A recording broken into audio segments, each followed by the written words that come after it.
আমি খাটে ঘুমিয়ে আছি, আর তখনই আমার ফোনটা বেজে ওঠে। হ্যালো, আসসালামু আলাইকুম। ওয়ালাইকুম সালাম। কি করেন আপনি, আর কোথায় আপনি? ও তারিন, তুমি? আমি তো শুয়ে আছি। কয়টা বাজে? ও শিট। তাড়াতাড়ি কলেজে আসো। বলেই ফোন কেটে দিল, আর আমিও ফোনটা রেখে লাফিয়ে উঠে চলে গেলাম ফ্রেশ হতে। ফ্রেশ হয়ে এসে ডাইনিং টেবিলে গিয়ে বসি। কি রে, এত দেরি করে ঘুম থেকে উঠলি কেন?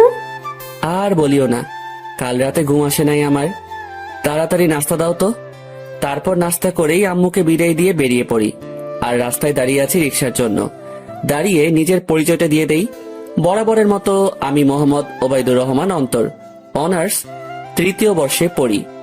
আব্বু আম্মুর একমাত্র সন্তান আমি। আর সকালে যে কল দিয়ে আমাকে জাগিয়ে দেয় সে আমার ভালোবাসা তারিন, যার সাথে আমার 1.5 বছরের সম্পর্ক। আর বাকিটুকু না হয় গল্পেই জেনে নিয়েন। দাঁড়িয়ে আছি অসহায়ের মতো।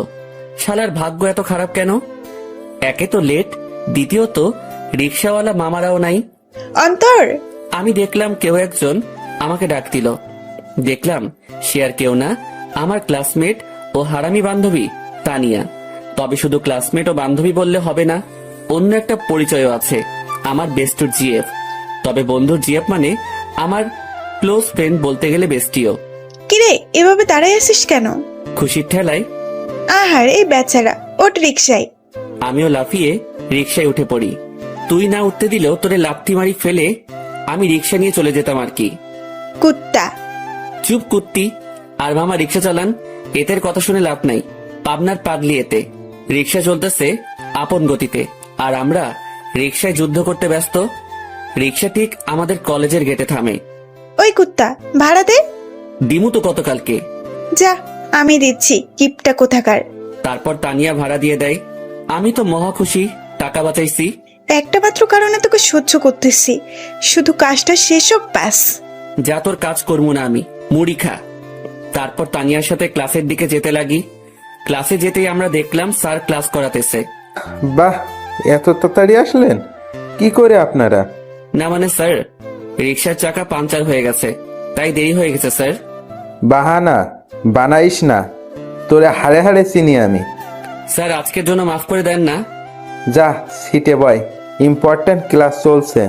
আজকে এমনেও নোট দেয়া হবে, নিয়ে নিস। স্যার আমাকে ভালো করে চিনে, যদি কথা বাড়াই তাহলে তার মাথা যাবে, তাই কিছু না বলেই ক্লাসে বসতে দেয়। আমিও বসে পড়ি আর ক্লাসে মনোযোগ দেই। তবে দেখলাম তারিন আমার দিকে অন্যভাবেই তাকিয়ে আছে। ক্লাসটা শেষ হতেই আমি ক্যাম্পাসে চলে গেলাম। দেখলাম তারিনও আসলো। এত লেট কেন আজকে? সরি, আসলে ঘুম থেকে উঠতে লেট হয়ে গেছে। তানিয়ারও কি ঘুম থেকে উঠতে লেট হয়ে গেছে, নাকি সেও তোমার সাথে একত্রে আসলো? আরে সেটা তো আমি জানি না, তাকে জিজ্ঞাসা করো তুমি। আর তুমি তানিয়াকে নিয়ে কথা বলতেছো কেন? সে তো আমার ফ্রেন্ড হয়।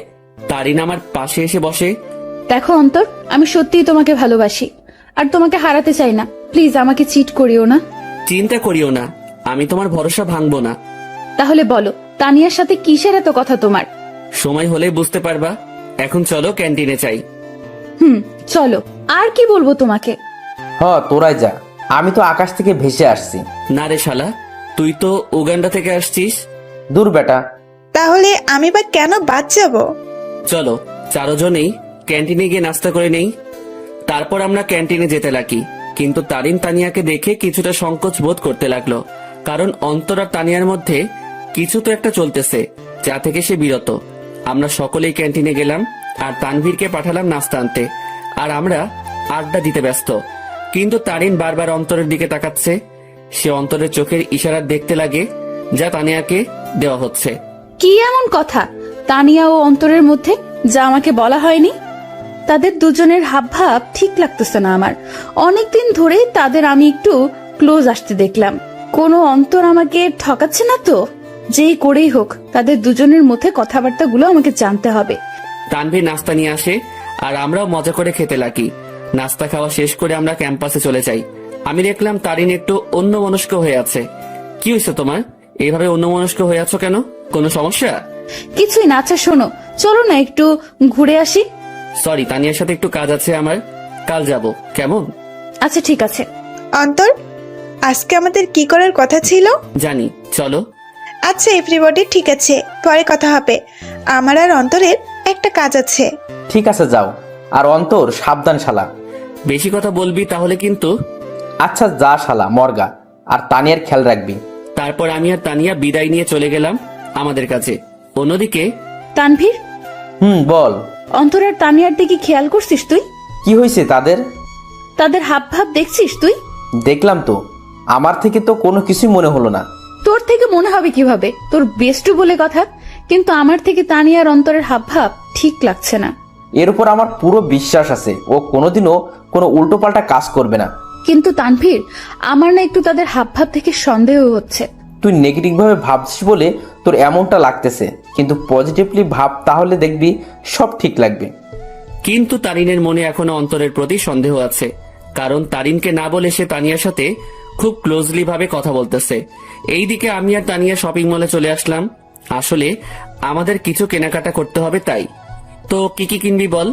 লিস্ট ফুল রেডি করেই আনছি। তাহলে শুরু করে দে। আমরা আমাদের লিস্ট অনুযায়ী শপিং করতে ব্যস্ত। প্রায় আমাদের শপিং শেষ, আর তখনই তানিয়া ডাক দেয়। কিরে, ডাকতেছিস কেন? চল জেন্টস শপে যাব, একটা টি শার্ট নিব। আমার জন্য নিবি? হ, আমাকে পাগলা কুকুর পাইছে তো। আসলে তোরে পাগলা কুকুরে পাইছে? অন্তর, এটা কিন্তু বেশি হইতেছে। ও মা গো, টুরুলা। আচ্ছা চল। তারপর গেলাম টি শার্ট কিনতে, মানে তানিয়া কিনবে আর আমি দেখবো। কি কালার পছন্দ তানভীরের? আমি আর তানভীর প্রায় সেম কালার পছন্দ করি। বুঝছি, হাইরে চয়েস রে। তারপর তানিয়া ঘুরে ঘুরে দেখতে লাগলো, আর কয়েকটা টি শার্ট নিয়ে আমার কাছে আসে। দেখ, এখান থেকে দুইটা সিলেক্ট করে দে। আমিও দুইটা টি শার্ট সিলেক্ট করে দেই, আর সেও কিনে নেই। চল, খিদা লাগছে, কিছু খাওয়াবি? চুপচাপ বাসায় গিয়ে খেয়ে নিস, এমনিও টাকা আছে কিনা জানি না। চুপ কিপটা, তোর জন্যই তো আমি শপিং মলে আসছি, আর তোর জন্যই তো শপিং করলাম। এখন কিপটামি করিস না, চল রেস্টুরেন্টে। আমি তো শপিং এ টাকা খরচ করলাম, তুই তো শুধু তানভীরের জন্য টি শার্ট নিলি। ওলে বাবারে, টাকা তোর একা যায় নাই, তোর শপিং এ আমি তানভীরের টাকাও আছে। আর এটা তো তোর জানের জন্য করতেছি আমরা। এখন কিপটামি না করে চল তো। বাবা গো, চল বুঝছি, 1 টাকাও বাসায় নিতে দিবি না। তারপর আমরা রেস্টুরেন্টে গেলাম।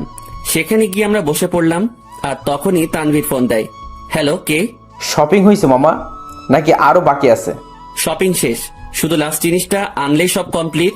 সেটা আমি আনবো তো সময় মতো, তুই চিন্তা করিস না। আচ্ছা, তারিন কি চলে গেছে? তবে মামা, তোকে আর তানিয়াকে সন্দেহের নজরে দেখতেছে, বলতেছে তোর আর তানিয়ার মধ্যে নাকি কিছু চলতেছে। হ, তাও তার জন্যই। তো কি করিস? আমি কি করবো? যা করার তোর তানিয়া করতেছে, আমারে লুটতেছে রে মামা। আজ যদি তানিয়ার সাথে ব্রেকআপ করতি, তাহলে এই দিন দেখতে হতো না আমার। সমস্যা নাই, তানভীর যদি আমাকে ছেড়ে দেয়, আমিও তোর গলায় পড়বো আর কি। যা লুট হ। আচ্ছা, খাওয়া দাওয়া করে নিয়ে জিনিস সহ তানিয়াকে বাড়ি দিয়ে আসিস। ভাই, তুই এসে নিয়ে যা না। সাথে সাথে তানিয়া আমার থেকে ফোন কেড়ে নিল, আর শুরু করে দিল তাদের প্রেম আলাপ। আর আমি বেচারা আমারটার জন্য মরতেছি। তানিয়া তানভীরের কথা শেষ, আর আমাদেরও খাবার চলে আসে। অন্যদিকে তারিন ও তার কিছু বান্ধবীদের নিয়ে একই রেস্টুরেন্টে আসে, যেখানে অন্তর ও তানিয়া উপস্থিত। তারিন, দেখ তো, এটা অন্তর ভাইয়া না? তারিন অন্তরকে তানিয়ার সাথে দেখে প্রায় অবাক হয়ে গেল। তারিন দেখতে লাগলো তানিয়া আর অন্তর হেসে হেসে কথা বলতেছে আর খাবার খাচ্ছে। তারিন তার মোবাইলটা বের করে অন্তরকে কল দেওয়ার জন্য। এইদিকে আমি জানি না প্ল্যান সাকসেস হবে কিনা, তবে আমি আমার কলিজাটাকে খুশি রাখতে চাই। আমরা তো সেটাই চেষ্টা করতেছি অন্তর, তুই চিন্তা করিস না। হঠাৎই আমার কলটা বেজে ওঠে, আর দেখলাম তারিন কল দিছে। আমিও রিসিভ করলাম। হ্যালো। কোথায় তুমি? আমি তো বাসায়। কেন? ও, কি করো তুমি? এই তো আছি। আর কি, মোবাইল নিয়ে। তুমি কি করো? আমিও মোবাইল নিয়ে ব্যস্ত। আচ্ছা, পরে কথা বলি, কেউ রুমের দিকে আসতেছে। Okay bye. তারপর কেটে দিল। কি বলে সে? আমি কোথায় কি করি এইসব? বাদ দে, তাড়াতাড়ি খাবার খেয়ে নে।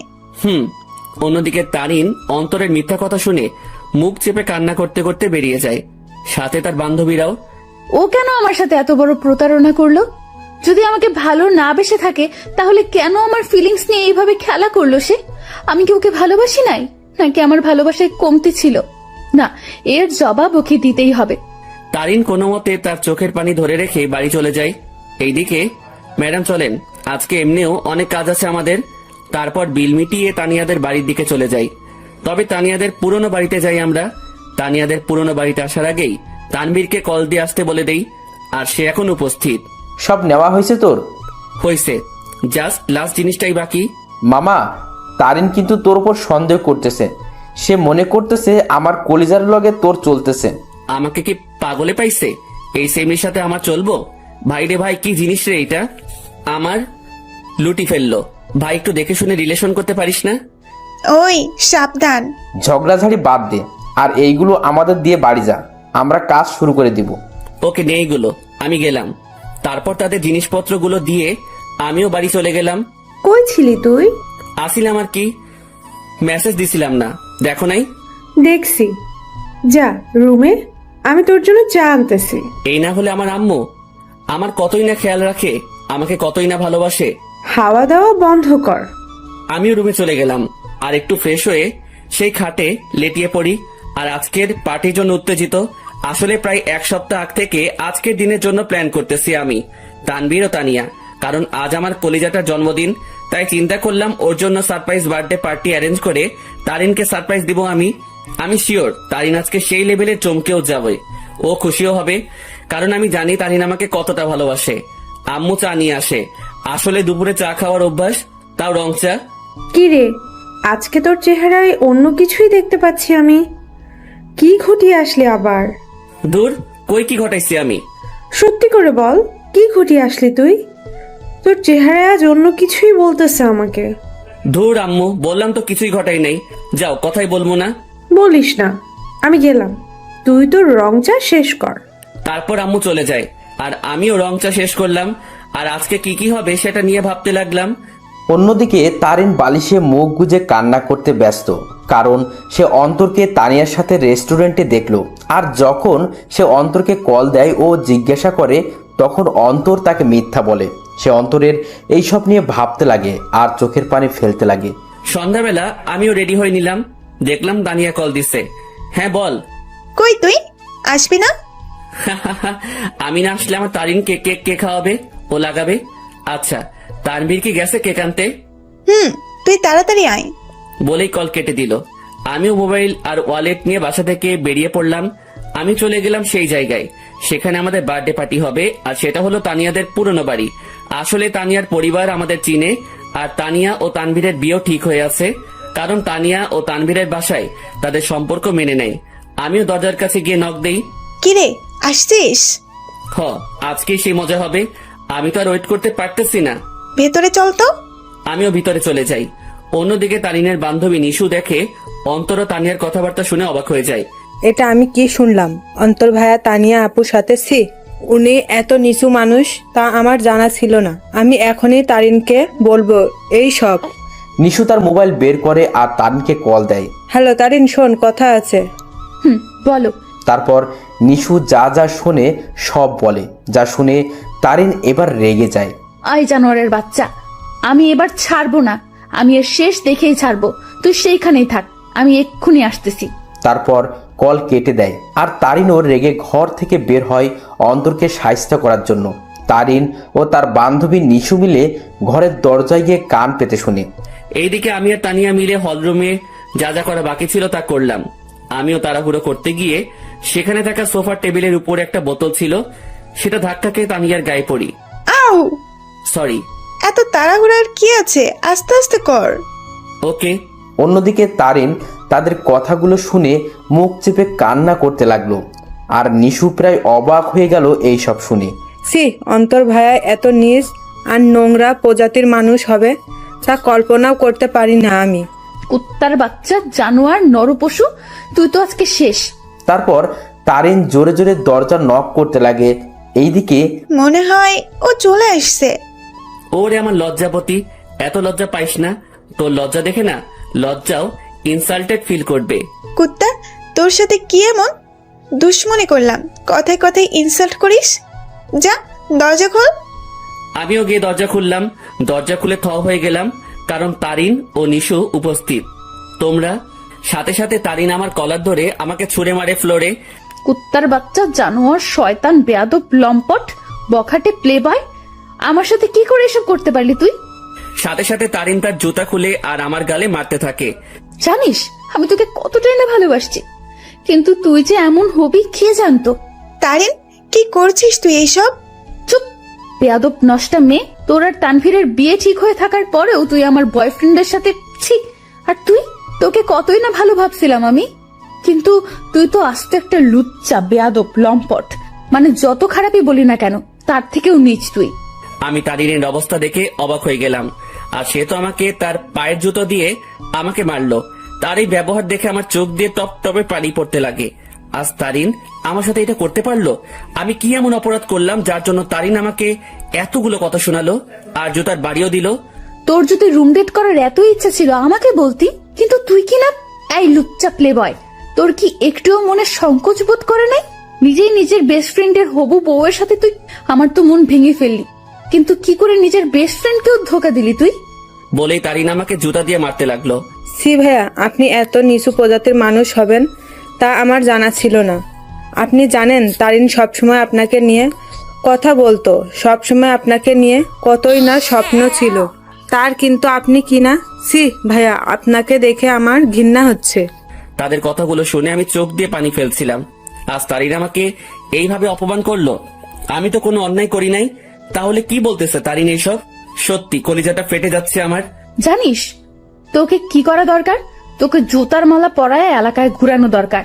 দাঁড়া, আমি পুলিশকে কল দিচ্ছি। আর তখনই তানভীর কেক নিয়ে উপস্থিত হয়। সে আমাকে এভাবে পড়ে থাকতে দেখে ও তারিনকে এখন এখানে দেখে অবাক হয়ে যায়। এই অন্তর, এইভাবে পড়ে আছিস কেন? আর তারিন এখন এখানে কি করতেছে? তানভীর, আমি তোকে আগেও বলেছি, এই জানোয়ার ও তোর নষ্টা হবু বউয়ের মাঝে অনেক কিছু চলতেছে, কিন্তু তুই বিশ্বাস করিস নাই। কিন্তু দেখ, আমার সন্দেহ ঠিক সত্যিই হইছে। আজ আমিও নিশু মিলে হাতে নাতে ধরছি এই দুইটাকে। তারা এখানে তাদের কীর্তিকলাপে ব্যস্ত ছিল, আর আমাকেও তোকে ঠকাচ্ছিল তারা দুজন মিলে। তানভীর কথাটা শুনে অবাক হয়ে যায়, তবে তানভীর অবাক হয় তারিনের কথাগুলো শুনে। এই কি বললি তুই? অন্তর আর তানিয়ার মাঝে কি চলতেছে? দেখ তুই, তাদের দুইটাকেই তানিয়ার পুরনো বাড়িতে ধরছি আমরা। দেখ, পুরনো বাড়িতে এসে তারা তাদের প্রেম লীলা চালাচ্ছিল, কিন্তু আজ ধরা খেয়ে গেল দুই নষ্টা। সাথে সাথে তানভীর দিল তারিনকে কষে এক থাপ্পড় খেয়ে তারিন ফ্লোরে পড়ে যায়। দেখলাম তানভীর রেগে আছে। আমিও উঠে তানভীরকে ধরি। অন্তর, ছাড় আমাকে। এই মেয়ে কাকে কি বলতেছে? তারিন তানভীরের দিকে গাল হাত দিয়ে তাকিয়ে আছে, আর নিশো অবাক চোখে তানভীরের দিকে তাকিয়ে আছে। তানভীর আমার থেকে নিজেকে ছাড়াই নাই আর তারিনের চুলের মুঠি ধরে দাঁড় করায়। এই, তুই কাকে কি বলছিস? আর কি বললি তুই? তারা এখানে এসে তাদের প্রেম লীলা চালাচ্ছিল, তাই না? আয় আমার সাথে তুই। তারিনের চুলের মুঠি ধরে হলরুম দেখাতে লাগে। এই দেখ, তারা আসলে কি করতেছিল। তোর জন্মদিন উদযাপন করার জন্য সে আজ থেকে 7 দিন আগে থেকেই তোকে খুশি করার জন্য আমাকে ও তানিয়াকে নিয়ে প্ল্যান করে। সে তোর হাসি মুখটা দেখার জন্য দেখ কি করছে। চারদিকে ভালো করে তাকিয়ে দেখো। তারিন ভালো করে দেখে পুরো হলরুম দেখে যা সম্পূর্ণভাবে সাজানো। সেখানে বেলুন, জরি কাগজ ও বিভিন্ন কাগজের কারুকার্য দিয়ে সাজানো। তারপর তানভীর তারিনের চুলের মুঠি ধরে বার্থডে অলবোর্ড দেখায়। কি, ওরা তো এখানে নষ্টামি করতে আসছে, তাহলে এই সব কোনো প্রয়োজন ছিল? উত্তর দে। তানভীর আবার তারিনকে চুলের মুঠি ধরে কেকের প্যাকেটের কাছে নিয়ে যায়। দাঁড়া, তাদের নষ্টমী আরও একটা নমুনা দেখায় বলেই সেই প্যাকেট খুলে দেখায়। দেখ, তাদের নষ্টামি উদযাপন করার জন্য বার্থডে কেক আনে, যেটা তো সুন্দর করে লেখা আছে হ্যাপি বার্থডে তারিন। তারিন এই সব দেখে তাদের মনের মধ্যে অন্তরের বিরুদ্ধে যত সন্দেহ ঘৃণা ছিল সব দূর হয়ে যায়, আর সেই সেখানেই হাউমাউ করে কান্না করে দেয়। কিরে, এখন কান্না করতেছিস কেন তুই? আরও দেখবি তাদের নষ্টামির নমুনা। আসলে তোদের মতো মেয়েরা না ভালোবাসতেই জানে না। শুধু মুখে ভালোবাসি ভালোবাসি বললেই হয় না, মনে প্রাণে বিশ্বাসও করতে হয় ভালোবাসার মানুষকে। কিন্তু তুই কি করছিস? খালি সন্দেহ। হ্যাঁ, আমার বেস্টু খারাপ, কারণ সে তাকে খুশি করতে চেয়েছিল, আর আমি আমার সেই খারাপ বন্ধুকে নিয়ে গর্ব করি, কারণ সে মানুষকে ঠকায়নি কোনোদিনও। সে সব সময় সবাইকে হাসি খুশি দেখতে চায়, কিন্তু আড়ালে সে নিজেই কান্না করে যেত। কিন্তু যখন তুই তার জীবনে আসছিস, সে মনে করছিল সেও এখনো হাসি খুশি থাকবে, কিন্তু তুই আজকে তাকে সবচেয়ে বড় কষ্ট দিয়ে দিলি।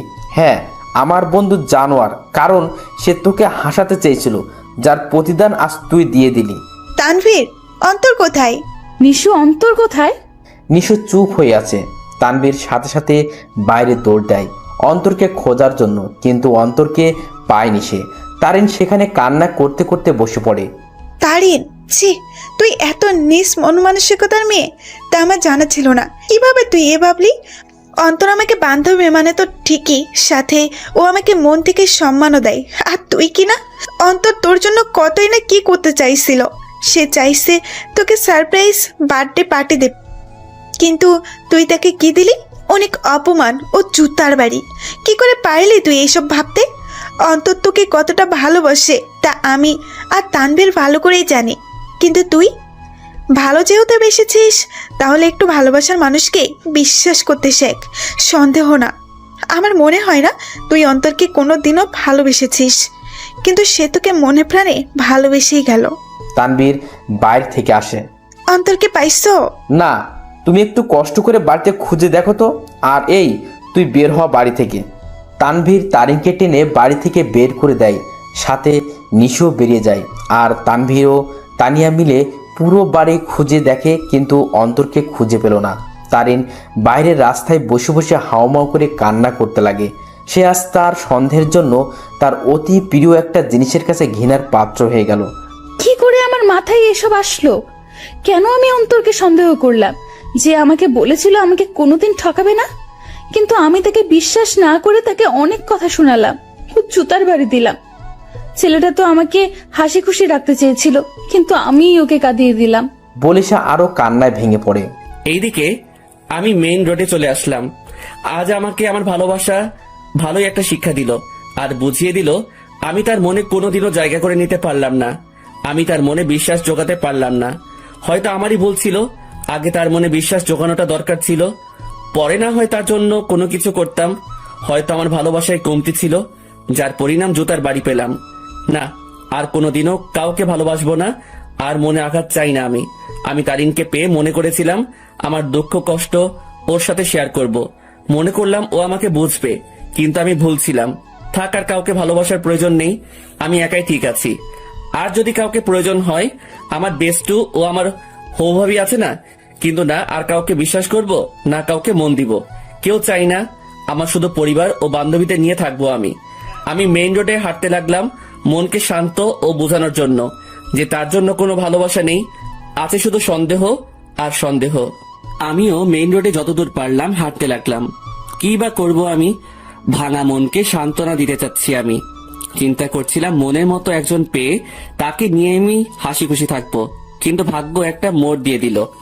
রাত 11টা বাজে, আমি এখনো রাস্তায় হাঁটছি আর চোখের পানি ফেলছি। আমার ফোনটাও অফ করে রাখছিলাম যাতে কেউ আমাকে বিরক্ত না করতে পারে, কারণ আমি একটু একা থাকতে চাই। রাত 12টা বাজে, আমি রাস্তার এক কোণায় বসে আছি। তবে আজ আমার নেশার সাহায্য নিতে ইচ্ছা করছে, তাই আমিও উঠে হাঁটতে লাগলাম আর খুঁজতে লাগলাম কোনো দোকান খোলা আছে কিনা। আমি দেখলাম একটা টঙের দোকান খোলা, তাই আমিও চলে গেলাম। কি চাই মামা? আমি সংকোচ বোধ করতে লাগলাম, কারণ আমি আজ পর্যন্ত কোনো দিনও কোনো দোকানে গিয়ে সিগারেট চাই নাই। আরে ভাই, বলবেন তো কি লাগবে? সিগারেট লাগবে? আরে এটার জন্য এভাবে সংকোচ বোধ করছেন কেন ভাই? বলেন কি সিগারেট দিব? আমি বেশিরভাগই ডার্বি, ব্যানসন ও গোল্ডলিপের কথা শুনেছিলাম, তাই চিন্তা করলাম তিনটাই নিয়ে নেই। ডার্বি, ব্যানসন ও গোল্ডলিপ তিনটার এক প্যাকেট দিয়ে দেন। তারপর দোকানদার আমাকে দেয় আর আমিও টাকা দিয়ে দেই, সাথে একটা লাইটারও নিয়ে নিলাম। আমিও যেতে লাগি। ভাই একটা কথা বলবো? জি বলেন। ভাই আমি এই প্রথম দেখলাম কেউ একসাথে 3 ধরনের সিগারেট নিল। ভাই আপনারা কি গ্রুপ মিলে আড্ডা দিবেন নাকি? সেটা আপনি না জানলেও চলবে, আপনার কাজ সিগারেট বিক্রি করা, এই সকল প্রশ্ন করা না। বলেই চলে আসলাম সেখান থেকে। তারপর আমিও আবারও মেইন রোডে গিয়ে সিগারেট ধরালাম। হাতে সিগারেট খাবো কি খাবো না তা ভাবতে লাগলাম। পরে এইসব ভাবনা চিন্তা বাদ দিয়ে সোজা খাওয়া শুরু করে দিলাম। প্রথমে একটু কষ্ট লাগলেও পরে ঠিক লাগতে লাগলো। প্রথমে গোল্ডলিপ, এরপর ব্যানসন, এরপর ডার্বি খেলাম। একটা শেষ হতেই অন্য একটা ধরিয়ে দিলাম। এভাবে 3 প্যাকেটই প্রায় শেষ, শুধু ডার্বির 4টা সিগারেট বাকি আছে। দেখলাম 1টা বাজে। পরে মনে পড়লো বাসার কথা, তাই মোবাইলটা অন করলাম। অন করতে আম্মু আব্বুর প্রায় 150-র উপরে SMS এবং সাথে সাথে আব্বুর ফোন। কি রে, কই তুই? ফোন বন্ধ কেন তোর? আরে মোবাইল হঠাৎই বন্ধ হয়ে যায়, এতে আমার দোষ কোথায়?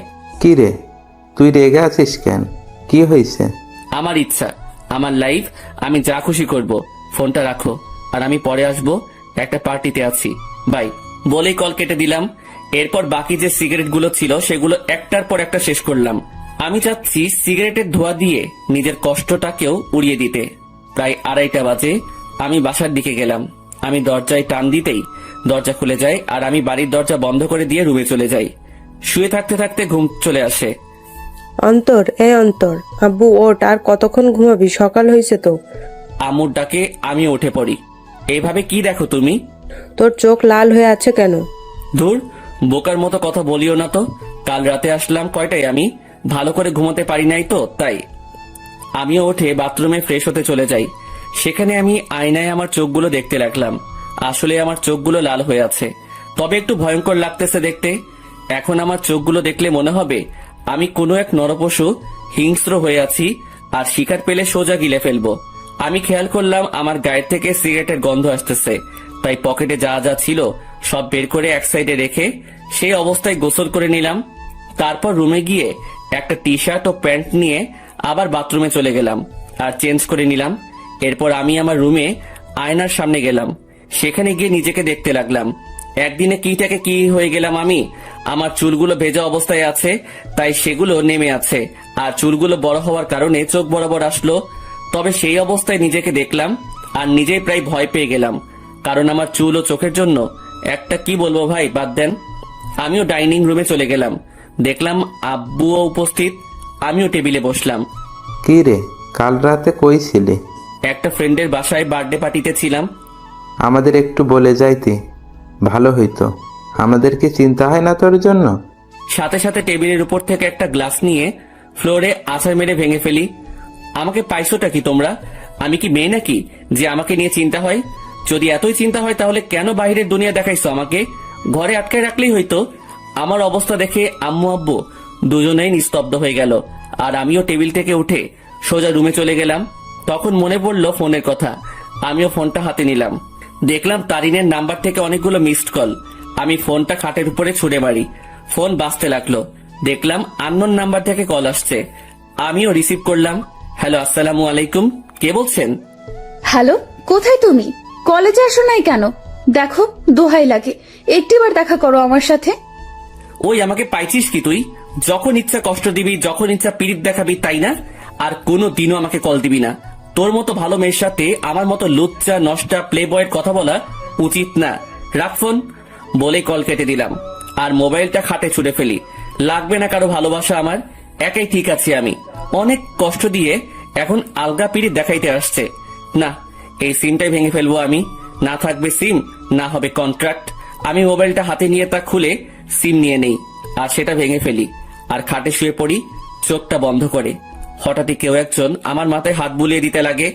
আমিও চোখ খুলে দেখি আম্মু মাথায় হাত বুলিয়ে দিচ্ছে। কি রে আব্বু, কি হয়েছে তোর? একটু বলতো আমাকে। কিছু হয় নাই আমার। আচ্ছা, দেখি আমি নাস্তা খাইয়ে দিই। আচ্ছা দাও। তারপর দেখলাম আম্মু নাস্তা নিয়েই আমার রুমে আসে আর প্লেট নিয়ে আমাকে খাওয়াই দিতে লাগে। আচ্ছা শোন, তোর নানু কল দিছিল, এক কাজ কর, তুই কয়েকদিন সেখান থেকে ঘুরে আয় না। আচ্ছা ঠিক আছে, যাব। ঠিক আছে, আজই চলে যা, তাহলে ভালো হবে। ঠিক আছে। আম্মু আমাকে নাস্তা খাওয়াই দিয়ে চলে যায়, আর আমিও চিন্তা করলাম আমার উপর এমনিও অনেক কিছুই গেছে, তাই একটু রিফ্রেশমেন্টের প্রয়োজন, তাই যাওয়াই উচিত। আমিও আমার ব্যাগ গুছিয়ে নিলাম। দেখলাম সকাল 11টা বাজে। আমি ব্যাগ নিয়ে রুম থেকে বেরিয়ে পড়লাম। আম্মু আব্বুর থেকে বিদায় নিয়ে আমি চলে গেলাম বাস স্টেশনে। আমিও টিকিট কাউন্টারে যেতেই শক খেয়ে গেলাম। কি রে, এখন কোথায় যাস? আমি কি বলবো বুঝতে পারতেছি না, কারণ আমার সামনে তানভীর দাঁড়িয়ে আছে। শালা তুই তুই এখানে কি করতেছিস?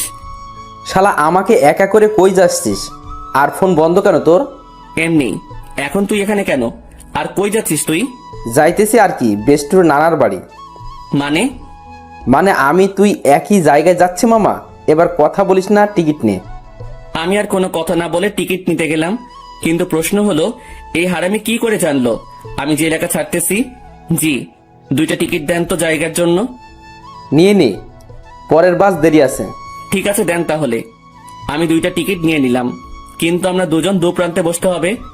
আমরা বাসে উঠলাম। আমি শুধু একটা ব্যাগ নিয়ে আসলাম, যেটাতে কিছু জামা কাপড় ও আমার কিছু প্রয়োজনীয় জিনিস আছে। আমি আবার সিটে বসলাম। যাক ভালোই, আমাকে জানালার পাশ দেওয়া হয়েছে। এবার প্রকৃতি উপভোগ করতে করতে নানার বাড়ি যাওয়া যাবে। আমি দেখলাম তানভীর, আমি যে শাড়িতে বসলাম সে আমার বাম পাশে শাড়ির আমার সিট বরাবর 3 সিট পর তার সিট। আমি সিটে বসে আছি আর বাস ছাড়ার অপেক্ষা করতেছি। আমি জানালা দিয়ে বাহিরে দেখতে লাগি। এক্সকিউজ মি, এটা আমার সিট, আমি কি এখানে বসতে পারি? আমি কথা শুনে সাথে সাথে তাকালাম। দেখলাম একটা কালো বোরকা পরা একটা মেয়ে এই কথা বলল। কোনটা আপনার সিট? জি, আপনার পাশের সিট আমার। আমি কি এখানে বসতে পারি? পড়ে গেলাম মুসিবতে। আমি কিনা সিট পেলাম, তাও একটা মেয়ের পাশের সিট। হয়তো অনেক ছেলে এই জিনিসটাকে তাদের জন্য সৌভাগ্য মনে করে, কিন্তু আমার জন্য এইসব দুর্ভাগ্য। কারণ আমি অন্য ছেলেগুলোর মতো মেয়ে পাগল না। তবে হ্যাঁ, একজনকে নিয়ে স্বপ্ন দেখেছিলাম, কিন্তু থাক, সে অতীতকে মনে না করাই ভালো। সেটা জাস্ট আমার জন্য একটা দুঃস্বপ্ন ছিল। এই যে মিস্টার, এখন কি বসতে দিবেন? আজব তো, আপনার সিট আপনি বসবেন, এটা নিয়ে তো মাথা খাওয়ার কি আছে? বসেন আপনার সিটে। তারপর মেয়েটা আমার পাশের সিটে বসে পড়ে। তবে আমার একটু আনইজি লাগতেছে। আমি তানভীরকে দেখতে লাগলাম। তানভীরের সাথেও একটা বোরকা পরা মেয়ে বসছে, আর সে তো পিড়িতিরে আলাপ করতে ব্যস্ত। আপু, একটা কথা বলি, কিছু মনে করিয়েন না। আপনি যদি আমার বন্ধুর সিটে গিয়ে বসতেন তাহলে একটু ভালো হতো। সরি, পারবো না।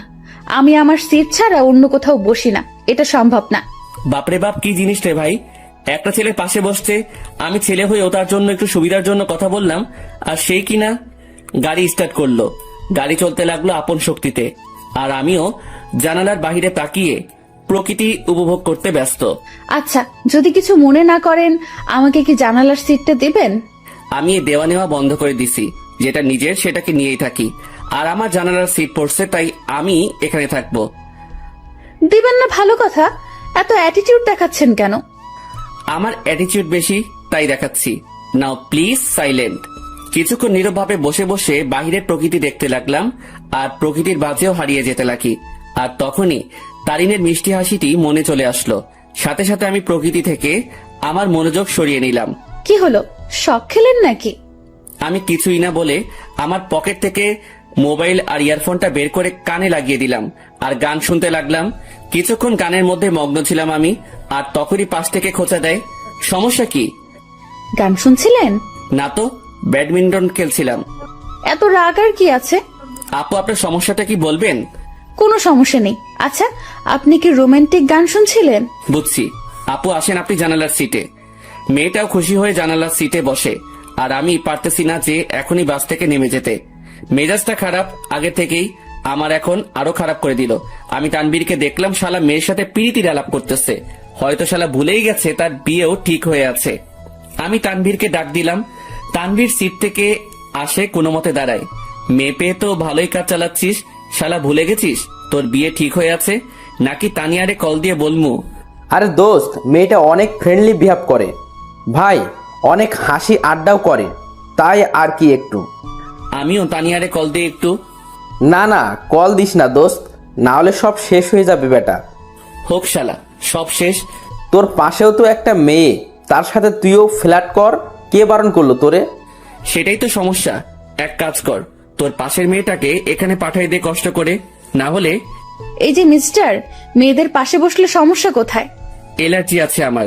এবার কথা বলিয়ে না, একদম চুপ থাকেন। আচ্ছা দোস্ত, আমি পাঠাচ্ছি। তারপর তানভীর চলে গেল, আর তানভীরের পাশের মেয়েটা আসে। আমি ওনাকে সিটটা দিয়ে আমি তানভীরের পাশে বসে পড়ি, আর সেখানে কানে ইয়ারফোন লাগিয়ে গান শুনতে লাগি। বাস বিরতির জন্য থামলো। তানভীর চল, একটু ফ্রেশ হয়ে নেই, আর কিছু খেয়ে নেই। চল। তারপর আমরা বাস থেকে নামলাম, আর একটু হালকা হয়ে নিলাম। তারপর দুজনেই খাবার খেয়ে নিলাম। তবে টেবিল থেকে উঠতেই ঠিক আমার পিছন বরাবর টেবিলে সেই 2টা মেয়ে উপস্থিত। আমি তাদের দেখেও না দেখার ভান করে চলে গেলাম হাত ধুতে। তারপর হাত ধোয়া আমি তানভীরের কাছে গেলাম। তুই খা, আমি বিল দিয়ে দেই। না, বিল দিস না, আমি দিব। তুই কেন দিবি? তুই আমার সাথে আসছিস, তাই তোর বিল আমি দিব। মামা বেইমানি হবে কিন্তু। যা যা তুই দে, এমনিও কিপটা তুই, দে শালা। তারপর তানবীর খেয়ে বিল দিল আর কিছু খাবার নিয়ে নিল।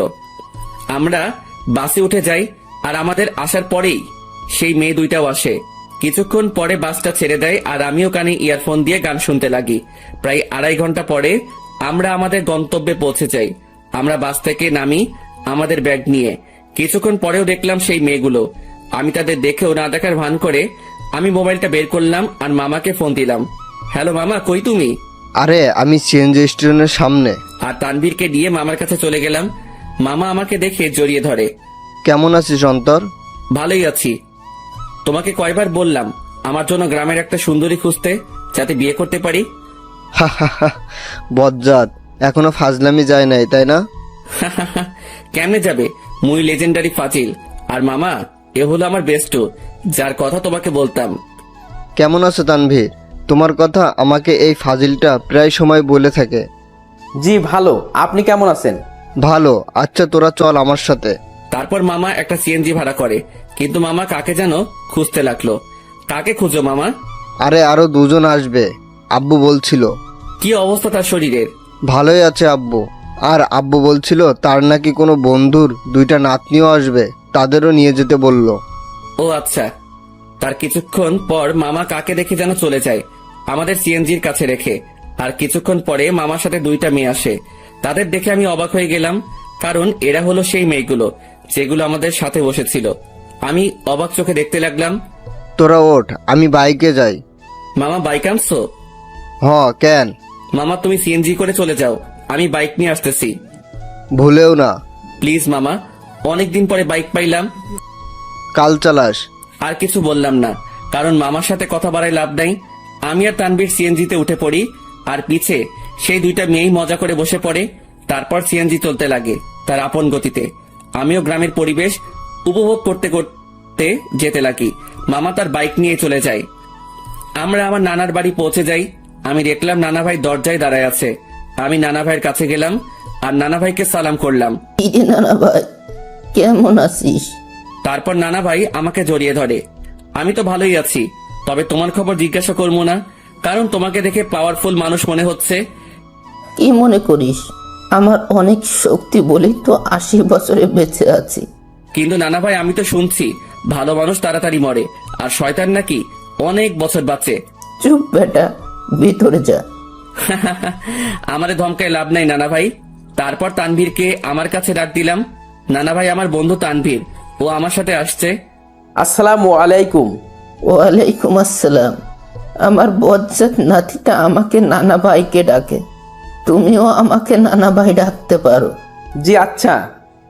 মানিক, অন্তর তোর বন্ধুকে তাদের রুম দেখিয়ে দে। আচ্ছা আব্বু, তোরা আয় আমার সাথে।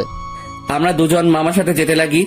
আসলে নানাদের বাড়িটা বলতে গেলে বড় একতলা বিল্ডিং, যেটা একটু বড় করে বানানো হয়। মামা আমাদের একটা রুমে নিয়ে যায়। এটা তোদের রুম।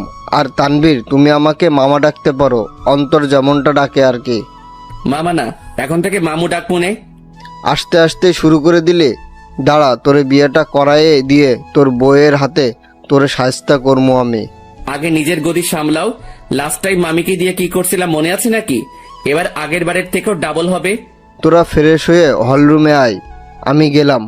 কিরে ভাই, তুই তোর মামারে থ্রেট দিস? আরে বেটা, আসলে আমাদের পরিবারটা একদম ফ্রেন্ডলি, তাই সবার সাথে হাসি মজা করেই থাকি। তোর মতো আমি একটা পরিবার পাইলে হইতো। আমার পরিবার মানে তোরও পরিবার বেটা। এখন কথা না বলে ফ্রেশ হয়ে নে। তারপর তানভীর ফ্রেশ হয়ে নিল। এরপর আমিও ফ্রেশ হয়ে নেই আর দুজনেই হল রুমে যাই। সেখানে আমার মামাতো ভাই শান্ত বসে বসে মামা ও নানা ভাইয়ের সাথে কথা বলতেছে। কিরে শান্ত, কি অবস্থা তোর? শান্ত আমাকে দেখে আমার কাছে চলে আসে। সে 9-এ পড়ে। অন্তর ভাইয়া, কি খবর তোমার? কেমন আছো? ভালো আছি, কিন্তু তোর থেকে আমি এটা আশা করিনি। আমি আবার কি করলাম? তুই নাকি গোপনে বিয়ে করে ফেলছিস। দূর ভাইয়া, কি বলো এইসব তুমি? আমার কথা একটু ভাবলি না? আমি তোর থেকে কত বড়, অথচ বিয়ের দিক দিয়ে ছোট বানাই দিলি। কেমনে পারলি এটা করতে তুই? তোর তো বলছিলাম আমার জন্য মেয়ে খুঁজতে, আর তুই কি না, কাজটা ভালো করিস নাই তুই। দূর ভাইয়া, কে বলেছে তোমারে আমি বিয়ে করছি? আমার বিয়ের বয়স হয়েছে নাকি? আজকালকার পোলাপানগুলো বিশ্বাস নাই, বড় ভাইরে রেখে তারাই গোপনে কাজ সেরে ফেলে। আল্লাহ কোন যুগে আনলা তুমি আমারে? তোদের কথাবার্তা শেষ হলে নাস্তা কর। ও মামি, তোমার জামাই আমাকে বাস স্টেশনে মারছে। নাউজুবিল্লাহ, কিরে বেটা, আমি তোরে কই মারলাম? এই, তুমি অন্তরের গায়ে হাত দিছো? অন্তর আসতে না আসতেই কি মামারে এভাবে মারবি নাকি? তোর জ্বালায় আর বাঁচবো না আমি। আব্বুরে আগেই বলছিলাম এই শয়তানটা যদি আসে আগেই আমাকে বলে দিতে, যাতে বনবাসে ভাগতে পারে। মামার কথা শুনে সবাই হেসে দিল। নানা ভাই, নানু কই? কি আমার উপর রাগ নাকি নানু? তার আদরের ছেলেরে কষ্ট দিবি আর সেই মনে হয় তোরে এমনি এমনি ছাড়ি দিব? কিছু মনে হয় বলতে হবে। তো নানু তার রুমে, আসলে শরীর একটু অসুস্থ তো, তাই রুম থেকে কম বের হয়। আচ্ছা, তাহলে আমি দেখা করে আসি। তারপর আমি নানু রুমের দিকে যেতে লাগি। নানু রুমের দিকে যেতেই আমি কিছু কথাবার্তা শুনতে পেলাম। নানু, আমি অনেক বড় ভুল করে ফেলেছি নানু। এখন ও আমাকে দুই চোখেই দেখতে পারে না। তুমি চিন্তা করিও না, আমাকে নানু ডাকছো না, আমি সব সামলে নিব, তুমি কান্না থামাও। আমি বুঝতে পারলাম নানু রুমে অন্য কোনো মহিলা বা মেয়ে আছে, তবুও এটা ফ্যাক্ট না আমার জন্য। আমি যেহেতু আসছি তাই দেখা করবই, কারণ নানু আমাকে ইগনোর করবে না। তার কাছে আমি আগে, বাকি সবাই পরে। নানু, দরজা খুলে চাই। আর দেখলাম নানু দরজা খুলে নানু আমাকে জড়িয়ে ধরে। কেমন আছো নানু? ভালো, তুই কেমন আছিস? আমি তো ভালোই। আয় ভিতরে আয়। আমি নানুর সাথে ভিতরে গেলাম। আমি ভিতরে যেতেই দেখলাম আমাদের সাথে বোরকা পরা যে দুইটা মেয়ে আসছিল তারা রুমে উপস্থিত। নানু ভাই, বয় তুই। বোরকা পরা দুটো মেয়ে বলল, আচ্ছা নানু, আমরা যাই, পরে কথা বলবো আপনার সাথে। ঠিক আছে, যাও, আর চিন্তা করিও না, আমি সামলে নেব, কান্না করিও না, কেমন? তারপর রুমে থাকা দুইটা মেয়েই চলে যায়।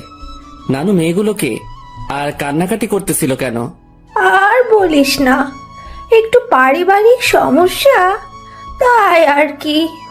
তো নানু ভাই, অবশেষে তোকে দেখলাম আমি, এবার শান্তিতেই মরতে পারবো আমি। নানু, কি উল্টাপাল্টা কথা বলো তুমি? এই সব বলা বাদ দাও তো।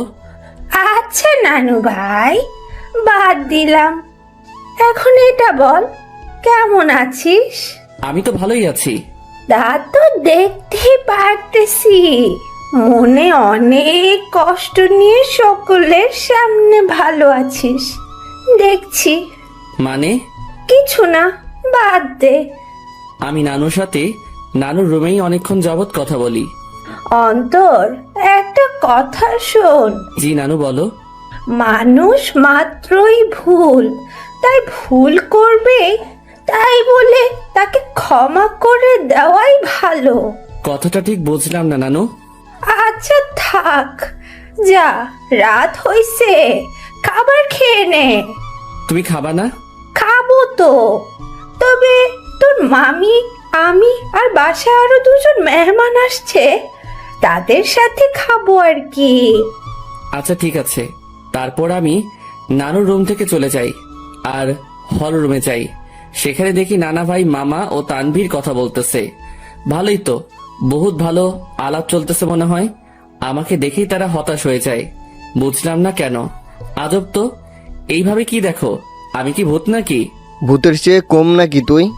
এই মামু, মেজাজ খারাপ করিল না, না হলে কিন্তু। কি করবি তুই? গ্রামের একটা মাইয়ারে কিডন্যাপ করে বিয়ে করে চলে আসমো। আমার কথা শুনে সকলেই হাসতে লাগে, তবে আমিও উপর দিয়ে হাসতে লাগি, কিন্তু ভিতর দিয়ে থাক বাদ দেই এইসব। আমার জন্য কি অন্যদের হাসি ঠাট্টা বন্ধ করব নাকি? মামি আমাদের খাবারের জন্য ডাক দিল আর আমরাও চলে গেলাম খাবার খেতে। ভাই, শীতকাল, গায়ে আমার কোট আছে, তারপরেও একটু শীত লাগছে। রাতের খাবার খেয়ে নিলাম আমরা। আমিও চিন্তা করলাম রাতের বেলা একা একা হাঁটার। আমি আস্তে করে বাহিরের দিকে যেতে লাগি। কিরে, চোরের মতো কই যাস? যা শালা, ধরা খেয়ে গেলাম। না মানে একটু বাহিরে যাব মামা। অন্তর, বাইরে প্রচুর ঠান্ডা। অসুবিধা নাই, একটু যাই, চলে আসবো তো। ঠিক আছে যা, তবে দরজা লাগিয়ে দিবি। তুই দরজার কাছে আসলে আমাকে একটা কল দিস, আর তানবীরকে নিবি। না মামা, তানবীর এমনিও জার্নি করে আসছে, ক্লান্ত সে, তাই তাকে না নেওয়াই ভালো। আমি মামার সাথে কথা বলেই বাইরে চলে আসি, আর পকেট থেকে মাস্কটা বের করে পরে নেই, আর কোটটাও মাথায় দিয়ে দেই। আমি হাঁটতে লাগলাম, আর হাঁটতে হাঁটতে একটা দোকানের কাছে চলে গেলাম। আর সেখানে যেতেই মাথায় আসলো সিগারেটের কথা। মুখে মাস্ক আর হুডি, আর সেই অবস্থায় দোকানে চলে গেলাম। আরেক প্যাকেট ডার্বি নিয়ে নেই, সাথে ম্যাচও। আমিও চলে যাই এক নির্জন জায়গায়, মানে বলতে গেলে পুকুর পাড়। সেখানে পাড়ে বসার জায়গা আছে, আর আমিও সেখানে বসে পড়ি আর সিগারেট টানতে লাগি। সিগারেটের ধোঁয়ার আমি আমার কষ্টগুলোকে উড়িয়ে দিচ্ছি। একজনকে মনে প্রাণে খুব ভালোবাসছিলাম, যার প্রতিদান জুতার বাড়ি পাইছি। একেবারে ভালো মতেও শিক্ষা হয়েছে আমার, আর কোনো দিনও ভালোবাসার দিকে যাব না। একাই ঠিক আছি আমি, না কারো টেনশন, না কাউকে হারানোর ভয় আমার। আমি পুকুর পাড়ে বসে বসে 2টা সিগারেট খাইলাম। আসলে পরিবেশটা আমার খুব ভালো লাগতেছে, কারণ চাঁদ রাত, আবার পুকুর পাড়ে, সেখানে পরিবেশটা খুবই দারুণ লাগতেছিল আমার। কিছুক্ষণ সেখানে সময় কাটিয়ে আমি বাড়ি চলে গেলাম। বাড়ির কাছে যেতেই মামাকে কল দিলাম, আর মামাও দরজা খুলে দেয়, আর আমি আমার রুমে চলে যাই। দেখি তানভীর ঘুম। আমিও আমার মোবাইলটা চার্জ দিয়ে ব্যাগে সিগারেট ও ম্যাচ ঢুকিয়ে রাখি, আর গায়ে কম্বল দিয়ে ঘুম। সকালবেলা অন্তর ভাইয়া, এই ভাইয়া উঠো না কেন? সকাল হয়েছে তো ভাইয়া।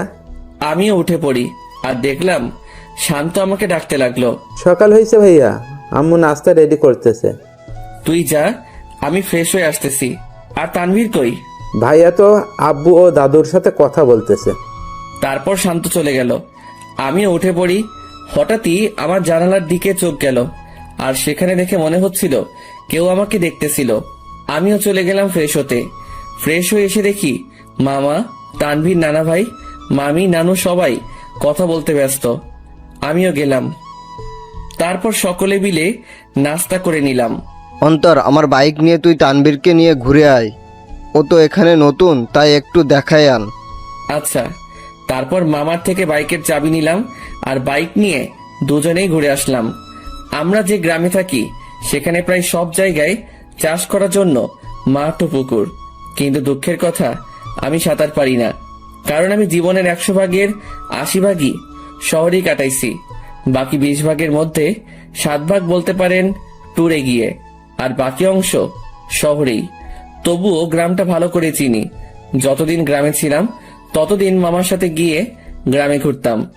সকালবেলা আমি আর তানভীর অনেকক্ষণ ঘোরাঘুরি করলাম, আর দুপুরের দিকে আসলাম। বাইকটা রেখে বাড়িতে ঢুকলাম, আর দেখলাম নানা ভাই, নানু, মামা, মামি ও সেই 2টা মেয়েও আছে, আর তারা কথা বলতেছে। কিন্তু আজব ব্যাপার হলো, এরা বাড়িতেও হিজাব করে রাখছে। ঘোরা শেষ? মোটামুটি। আমি রুমে চলে যাই, কিন্তু বারবার সেই মেয়েগুলোর প্রতি কেন যে আকর্ষণ লাগতেছে কে জানে। তবে ইচ্ছা তো করতেছে হুজুরনিগুলোর চেহারা দেখতে, কিন্তু ডাইরেক্ট বলা তো মুসিবত। থাক, পরে সেটা ব্যবস্থা হবে আর কি। আমি রুমে গিয়ে ব্যাগ থেকে কিছু কাপড় বাহির করলাম, আর চিন্তা করলাম গোসল করব। কিন্তু মনে পড়লো এখানে তো পানির হিটার নাই যে ডাইরেক্ট বাথরুমে যাবো, সুইচটা ক্লিক করবো আর গরম পানি পামো। পড়লাম আরেক মুসিবতে। কেমনটা লাগে। ধুর, মামিকে বলবো গরম পানি করে দিতে। আমি যখনই রুম থেকে বের হব তার আগেই মামি উপস্থিত উইথ গরম পানি। এই না হলে আমার মামি আমার কখন কি লাগে তা তুমিও আম্মুর মতোই জেনে যাও। আমিও তো তোর আরাক আম্মু, এখন যা গোসল করতে, আমি পানি দিয়ে গেলাম। থ্যাংক ইউ মামি, আই লাভ ইউ বলতাম, কিন্তু মামা শুনলে হার্ট অ্যাটাক করবো। যা ফাজিল। মামি চলে গেল, আর আমিও মনে সুখে লুঙ্গি আর তোয়ালে নিয়ে চলে গেলাম গোসল করতে। গোসল শেষ করতেই আমিও রুমে আসলাম। লুঙ্গি পরা আছে, বলা যায় না কখন কোথায় খুলে যায়। জীবনে 2টা কখন কোথায় খুলবে তা কেউ বলতে পারে না। 1 হলো কপাল, 2 হলো লুঙ্গি। আমার মনে হলো কেউ আমাকে দেখতেছে। আমিও জানালার দিকে তাকালাম, কিন্তু কেউ নাই। ভাই, বলা যায় না কখন কে এসে দাঁড়ায় থাকে, তাই প্যান্ট আর টি শার্ট বাথরুমে চলে গেলাম, আর সেখান থেকে চেঞ্জ করে আসলাম। আমি রুম থেকে বের হতেই এক হুজুরনি আমার সামনে এসে পড়ে, আমিও এড়িয়ে চলে যেতে লাগি। আর বাহিরে বাড়ির আঙিনায় রোদের মধ্যে দাঁড়ায় অনেক ঠান্ডা লাগতেছিল ভাই। বিশ্বাস করেন, শীতকালে শরীর ভিজা অবস্থায় কেউ গায়ে একটা ফু দেয় না, তা ব্রেকআপের চেয়ে কষ্টকর লাগে। তো আপনি এই বাড়ির লোক, তা আমাকে আগে বলতে পারলেন না? খালি খালি টেনশনে ছিলাম আমি। আমি পিছনে তাকালাম, কিন্তু চেহারা না দেখায় বুঝতে পারলাম না কে কোনটা, মানে কে কোন বোরকাওয়ালি। আমি কি জানতাম আপনি এখানে আসবেন? আজাইরা কথাবার্তা বলিয়েন না, এইসব আমি পছন্দ করি না। এত অ্যাটিটিউড ভালো না। আমি বুঝতে পারলাম এটা সেই বকবক রানী যেটা বাসে আমার মাথা খাইছে। আচ্ছা, এখানে মুখ ঢেকে রাখলেন সেটা বুঝলাম না। আসলে এটাই তো আমাদের বাড়ির নিয়ম। পরপুরুষের সামনে আমরা চেহারা দেখাই না, তবে স্বামীকে দেখানো যাবে, এই নিয়ম আছে। আচ্ছা, আপনি কি ম্যারিড? না, আপনি? আমি ম্যারিড। তো আপনার ওয়াইফকে না আনবেন? বন্ধুকে আনলেন কেন? ও ওর বাবার বাড়িতে গেছে। তবে একটা জিনিস আমি খেয়াল করলাম, মেয়েটা এমন ভাবে কথা বলতেছে মনে হয় সে আমার সম্পর্কে জানে, ও আমাকে চিনে। তাছাড়াও তার ভয়েসটা একটু একটু মাথা খাচ্ছে আমার। আচ্ছা, আপনি থাকেন কোথায়? সরি, বলা যাবে না। আচ্ছা, লাগবে না। আমি খেয়াল করলাম মেয়েটা আমার সাথে কথা বলতেছে তো ঠিকই, মানে তার কথার মধ্যে আমি অন্য একরকম কিছু পাচ্ছি। মামি আসে আর আমাদের খাবারের জন্য ডাক দেয়। আমিও চলে যাই। সেখানে দেখি মামা, তানভীর, নানা ভাই উপস্থিত ও তারা বসে বসে কথা বলতেছে। কিসের এত আলাপ তোমাদের? মনে হয় কোনো বড় ধরনের গন্ডগোল পাকানোর প্ল্যান চলতেছে তোমাদের। বিয়ের? কি? কার বিয়ে? কখন? কোথায়? কোন টাইমে? দাওয়াত দিছে তো? আমি কিন্তু যাবো। শালা তোর অভ্যাস চেঞ্জ হইল না।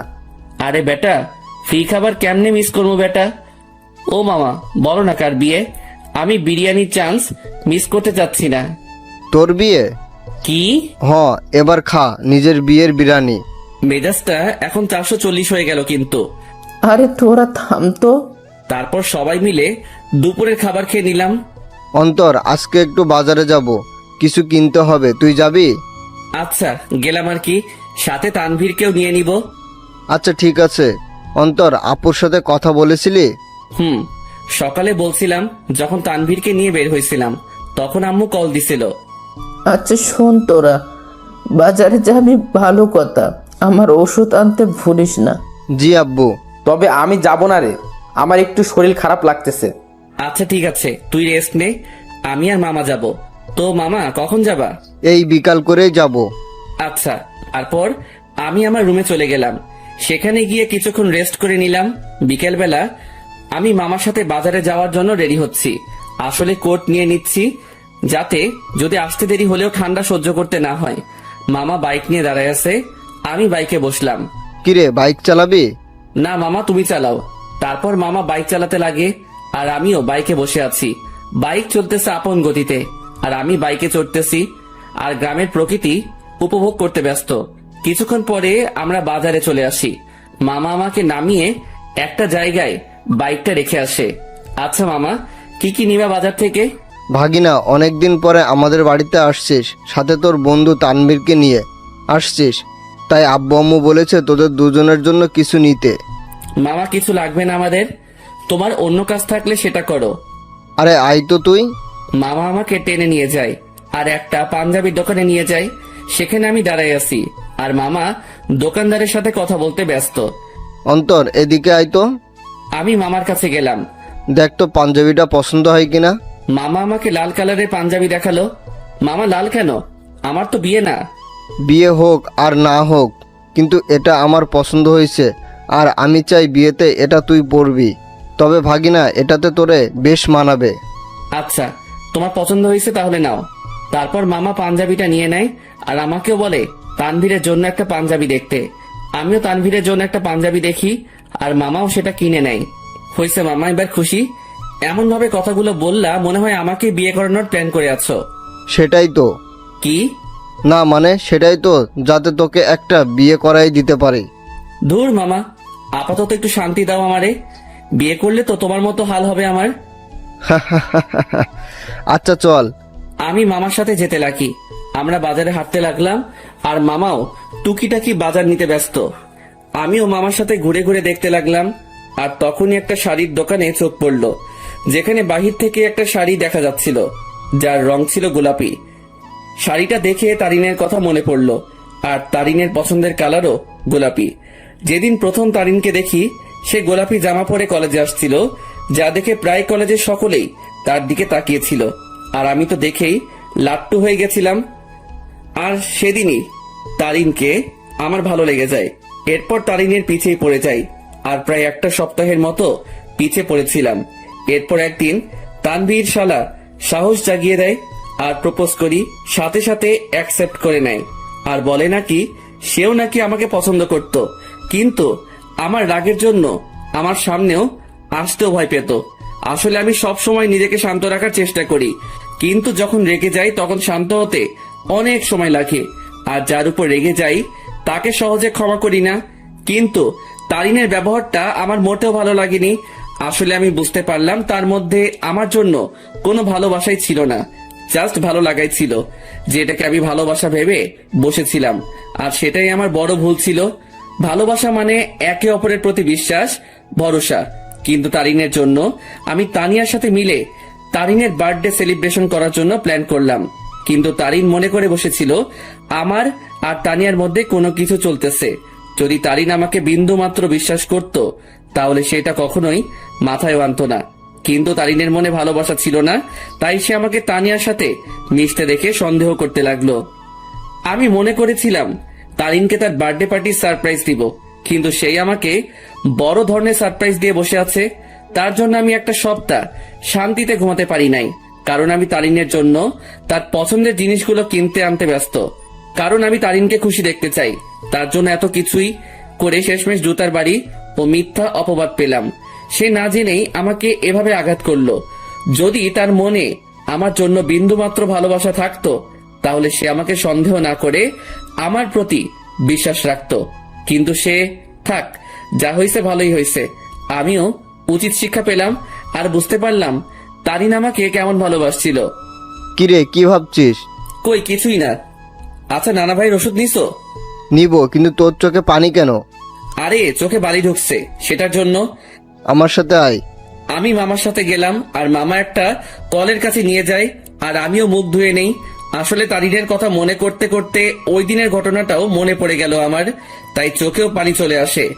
সেদিন তারিন আমাকে যেভাবে মারলো আমি বুঝতে পারলাম সে কতটা ঘৃণা করে আমাকে। সে সত্যি না জেনেই আমাকে আঘাত করলো, যা থেকে বোঝা যায় তারিনের ভালোবাসা কত দূর। চল বাড়ি যাব, বাজার শেষ। নানা ভাইয়ের ওষুধ নাও। মামা চলে গেল ওষুধ নিতে, আর আমাকে বাজারের ব্যাগ ও পাঞ্জাবির প্যাকেটগুলো দিয়ে গেল। আমিও সেগুলো নিয়ে বাইকের কাছে চলে গেলাম। আজ তারিনের কথা মনে পড়তে লাগলো, কিন্তু তাকে এখন আমি ঘৃণা করি। তার ভালোবাসার রূপ দেখলাম ভালো করেই। জানি না কোথায় আছে সে, কি করতেছে। দূর, এর কথা কেন ভাবতে লাগলাম? সে যেখানে থাক ভালো থাক, মোট কথা আমার থেকে দূরে থাকলেই ভালো। আমার আশেপাশেও যাতে এই মেয়েটাকে যেন না দেখি আমি। মামা ওষুধ নিয়ে আসে, তারপর মামা বাইক নেয়, আর আমিও বসে পড়ি ব্যাগ নিয়ে। তারপর আমরা বাড়ি ফিরি। আমি ব্যাগগুলো ডাইনিং টেবিলে রেখে আমার রুমে চলে যাই। সেখানে বসে বসে আমিও মোবাইল নিয়ে ব্যস্ত, কিন্তু তানভীর রুমে ছিল না। শালা ঠান্ডার মধ্যে গেল কই? কিছুক্ষণ পরে মামি আসে আর নাস্তার জন্য যেতে বলে। আমিও মোবাইল চার্জে লাগিয়ে নাস্তা করতে চলে যাই। দেখলাম তানভীর উপস্থিত, আর সে মামা ও নানা ভাইয়ের সাথে কথা বলতেছে। কিরে তানভীর, কই ছিলি তুই? আরে এমনি একটু বের হলাম আর কি। তারপর নাস্তা করি আর রুমে চলে যাই। সেখানে তানভীরও আসে। তোর নাম্বার বন্ধ কেন? কি বলিস, নাম্বার বন্ধ? কোনটা? কেন, শেষে 86 ওইটা? ও ওইটা? ওইটা তো নষ্ট হয়ে গেছে। নষ্ট হয়েছে নাকি তুই নষ্ট করছিস? আমি করছি। কেন, তোর কাছে আমার শেষে 68 ওয়ালা নাম্বারটা নাই? আছে তো। সেটাতে কল দিলে পাবি। আচ্ছা, তানিয়ার সাথে কথা হয়েছে তোর? আরে আরেকটু আগেও তো কথা বলে আসলাম তার সাথে। কি? আরে ফোনে কথা বললাম আর কি। তুই কি মনে করছিস তানিয়া এখানে আর আমিও তার সাথে ঘুরে ঘুরে কথা বলতেছি? আমি তো এটা মনে করি নাই। তুই এই কথাটা বললি কেন? আরে শালা, তুই তো এটাও ভাবতে পারিস, তাই আগে বলে দিলাম আর কি। আচ্ছা বাদ দে। আর শোন, তানিয়াকে আমার পক্ষ থেকে সরি বলে দিস ওই দিনের ঘটনার জন্য। আরে বেটা বলতে হবে না, আমি সামলে নিছি ব্যাপারটা। তারপর তানভীরের সাথে রাতে খাবারের আগ পর্যন্ত আড্ডা দেই। তারপর মামা এসে আমাদের খাবারের জন্য ডাকে, আর আমরাও খাবার খেয়ে নেই। এরপর রাতে আম্মু আব্বুর সাথে কথা বলে নিলাম আর মোবাইলে সকাল ভোরের জন্য অ্যালার্ম দিলাম, যাতে সকালে উঠে নামাজ পড়ে গ্রামের শীতকালে সকালের দৃশ্য উপভোগ করতে পারি। এরপর দিলাম ঘুম। সকাল ভোরে আমার অ্যালার্ম বেজে ওঠে আর আমিও উঠে পড়ি। আমার অ্যালার্ম শুনে তানভীর কিছুটা নড়ে ওঠে, আমিও অ্যালার্মটা বন্ধ করে দেই আর শালা আবার ঘুম। আমিও ফ্রেশ হয়ে নেই আর বাসার থেকে উজু করে নেই। এরপর দরজা খুলে আমিও চলে গেলাম মসজিদে ফজরের নামাজের জন্য। মসজিদে নামাজ শেষ করে এবার বেরিয়ে পড়লাম ঘোরার জন্য। চারিদিকে কুয়াশায় ঘেরা, সামনে কি আছে কেউ দেখতে পারবে না। আর গ্রামের পরিবেশে এটা একটা অসাধারণ ও মুগ্ধকর মুহূর্ত।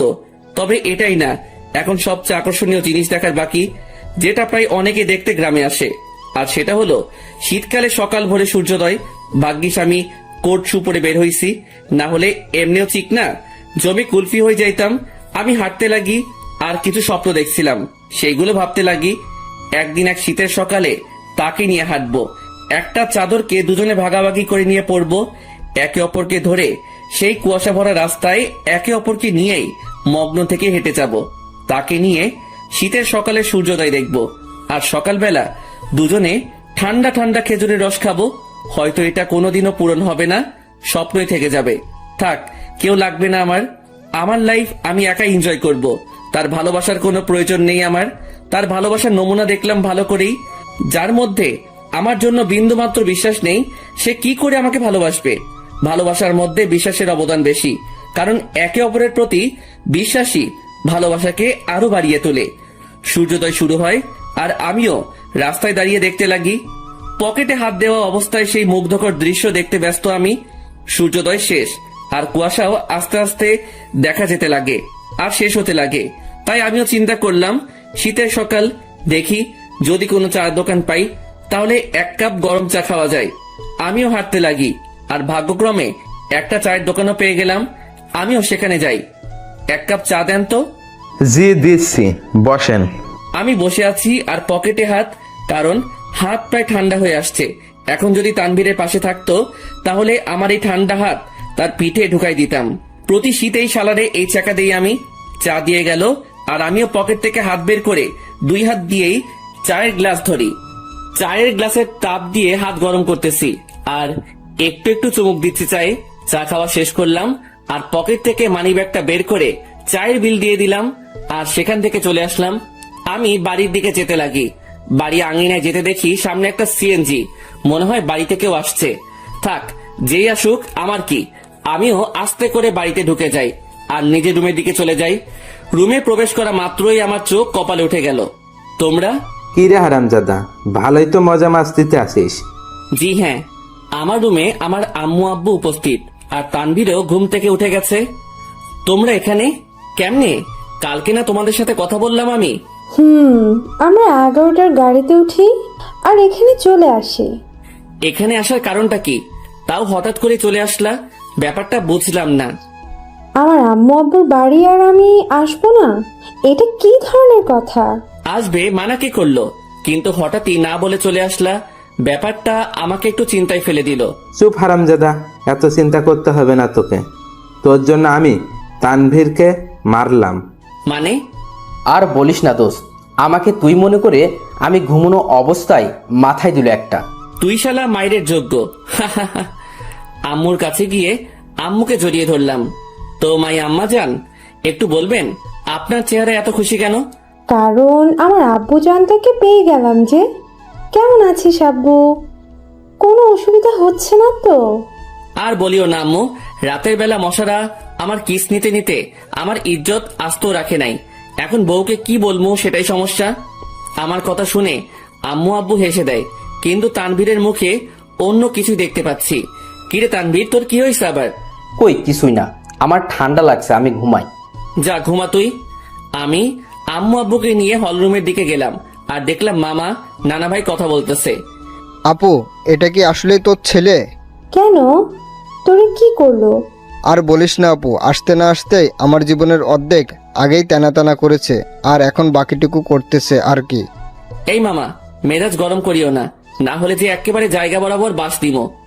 আল্লাহ কি দেখে তোরে বানাইছে বুঝি না, একবারে ফাজিল এর বাপ তুই। আজ আছি তো তাই এসব বলতেছো, একদিন এই ফাজিলটা থাকবে না। সেদিন মিস করলেও লাভ হবে না মামু। প্রথম কথা তুই ফাজিল না, শয়তানের নানা, আর শয়তান মরে না, বুঝছস? ওকে, দেখা যাবে। মামা ভাগিনার ঝগড়া শেষ হয়েছে? হয় নাই, আরো বাকি আছে। মামু, মেজাজটা কিন্তু 440 করছো। কোন সময় কোন অঘটন ঘটাই দেই আর তোমারে ফাঁসাই দিব কিন্তু। কেন, কি করবি তুই? বেশি কিছু না, গ্রামে কোনো এক আন্টিকে টাকা দিয়ে ভাড়া করে আনবো। কেন, গ্রামের মহিলা এনে কি করবি? তারে বলবো তোমার জিএফ হিসেবে নিজেকে পরিচয় দিতে, বাকিটা মামি সামলাবে আর কি। কথাটা শুনে আব্বু আম্মু নানা ভাই হেসে দিল, আর মামার মুখের রিয়াকশন দেখে আমার হাসি আসতেছে। মামা ফুল শক খেয়ে গেল। ওরে খোদারে, আমার জীবন শেষ করার জন্যই জন্মাইছে হারামজাদা বজ্জাত, কি জিনিস রে তুই? এই আপু, এটা কি আসলে তোর ছেলে? আমার সন্দেহ হচ্ছে, এটাকে মনে হয় ভুল করে নিয়ে নিচ্ছিস তুই। আম্মু আব্বু হাসতেছে কারণ তারা ভালো করে জানে মামা ভাগিনার কাণ্ড। এইভাবে কিছুক্ষণ মজা করে রুমে চলে যাই। সকালে নাস্তার সময় আমরা সকলে একত্রে হই। আমি, আব্বু, মামা, নানা ভাই, শান্ত, তানভীর, আমরা সকলে নাস্তা করে নিলাম। অন্তর, তুই এমন কেন? আমি আবার কি করলাম? বাবারে, তুই কি আমাদের কিছুই মনে করিস না? আরে কি হইছে, কান্না করতেছো কেন? সমস্যা কি একটু বলো তো? কি করলাম আমি? আমি আব্বুকে জড়িয়ে ধরলাম। যদি কোনো ভুল কিছু করে থাকি ক্ষমা করে দিও। আর ওই দিনের ব্যাপারটার জন্য সরি। আসলে মাথা ঠিক ছিল না, তাই কথা বলতে ইচ্ছে করতেছিল না। তাই রাগ করে টেবিল থেকে গ্লাস ফ্লোরে ছুঁড়ে মারি। আব্বু আমাকে খুব শক্ত করে জড়িয়ে ধরে। আমি বুঝতে পারলাম আব্বুর মনে কিছু একটা চলতেছে, কিন্তু কি তা বুঝতে পারতেছি না। আচ্ছা আব্বু, চলো একটু ঘুরে আসি দুজন মিলে। চল। আমি আব্বুকে নিয়ে গ্রামে ঘুরতে গেলাম আর দুপুর পর্যন্ত ঘুরলাম। এরপর বাসায় আসলাম। অন্তর, তুই সত্যি কি ভালো আছিস? তোর মনে কোনো কষ্ট নেই তো? আমাকে দেখে কি মনে হয় তোমার আমি কষ্টে আছি? কষ্টে থাকলে কেউ তিরিং বিরিং করে ঘুরে বেড়ায় নাকি? মজা মাস্তি করে নাকি? আল্লাহর রহমতেই ভালো আছি আমি। তবে তোমার কেন মনে হচ্ছে আমি ভালো নেই? না, এমনি। আচ্ছা চল ভিতরে যাই। আমরা ভিতরে গেলাম। দুপুরে খাবার সময় আমরা সকলে মানে সকল ছেলে মানুষ একত্রে খাবার খেয়ে নিলাম। তারপর আর কি, অন্যান্য দিন যা করি সেটাই করে সন্ধ্যা পর্যন্ত পার করলাম। সন্ধ্যায় আমি মোবাইলটা চার্জে লাগিয়ে আসি নাস্তার জন্য। হল রুমে এসে দেখি সকলে কি নিয়ে আলোচনা করতে ব্যস্ত। আমিও গেলাম তাদের কাছে। আচ্ছা, আমি একটা জিনিস বুঝলাম না। আমি আর তানভীর যেদিন আসলাম সেদিন থেকেই তোমরা আমাকে ছাড়া বাকি সবাই আলোচনা সভা তৈরি করে আলোচনা করতে ব্যস্ত। এখন আজকে আব্বু আম্মু আসলো, আজকে আব্বুকে নিয়েও তোমরা শুরু করে দিলে। আসলে কি এমন আলোচনা করতেছো তোমরা? আমার কথাগুলো শুনে সবাই থমকে গেল। মনে হয় আমি তাদের কাছে তাদের জান চাইছি। কিছু না রে, এমনি আড্ডা চলতেছে আর কি। মামা, নানা ভাই তারা এতই ফ্রেন্ডলি যে তাদের সাথে আড্ডা দিতে হেব্বি মজা হয়। তুইও আয়। আমি তাদের কাছে গিয়ে আড্ডা দিতে ব্যস্ত, কিন্তু সকলের চেহারায় অন্য কিছু দেখতে পাচ্ছি আমি। তারা আমার থেকে কথা লুকাচ্ছে তা আমি শিওর, কিন্তু কি সেটা জানি না। তবে আমাকে জানতে হবে। সন্ধ্যায় সকলে নাস্তা করে নিলাম। আমি একটু বাইরে যাব। আচ্ছা যা, কিন্তু 9টার আগে বাসায় আসবে। আচ্ছা। তারপর আমি বাহিরে গেলাম। কিছু দূর হাঁটতেই মনে পড়লো মোবাইলের কথা, যেটা আমি চার্জে দিয়ে আসছি। তাই আমিও আবার বাড়ির দিকে গেলাম। দরজা মুখোমুখি দেওয়া, আর আমি হলরুমে যেতেই দেখি সেখানে কেউ নেই। কিরে, আমি আসার আগ পর্যন্ত তো আব্বু, নানা ভাই, মামা, তানভীর এখানেই ছিল। তাহলে কই গেল? আমিও আমার রুমের দিকে যাই, আর চার্জ থেকে মোবাইলটা নিয়ে বেরিয়ে আসতেই নানুর রুম থেকে কথা বলার আওয়াজ পাই। আব্বু, আমি তানভীরের কাছ থেকেই সকল কথা শুনে তাকে তোমাদের কাছে পাঠালাম।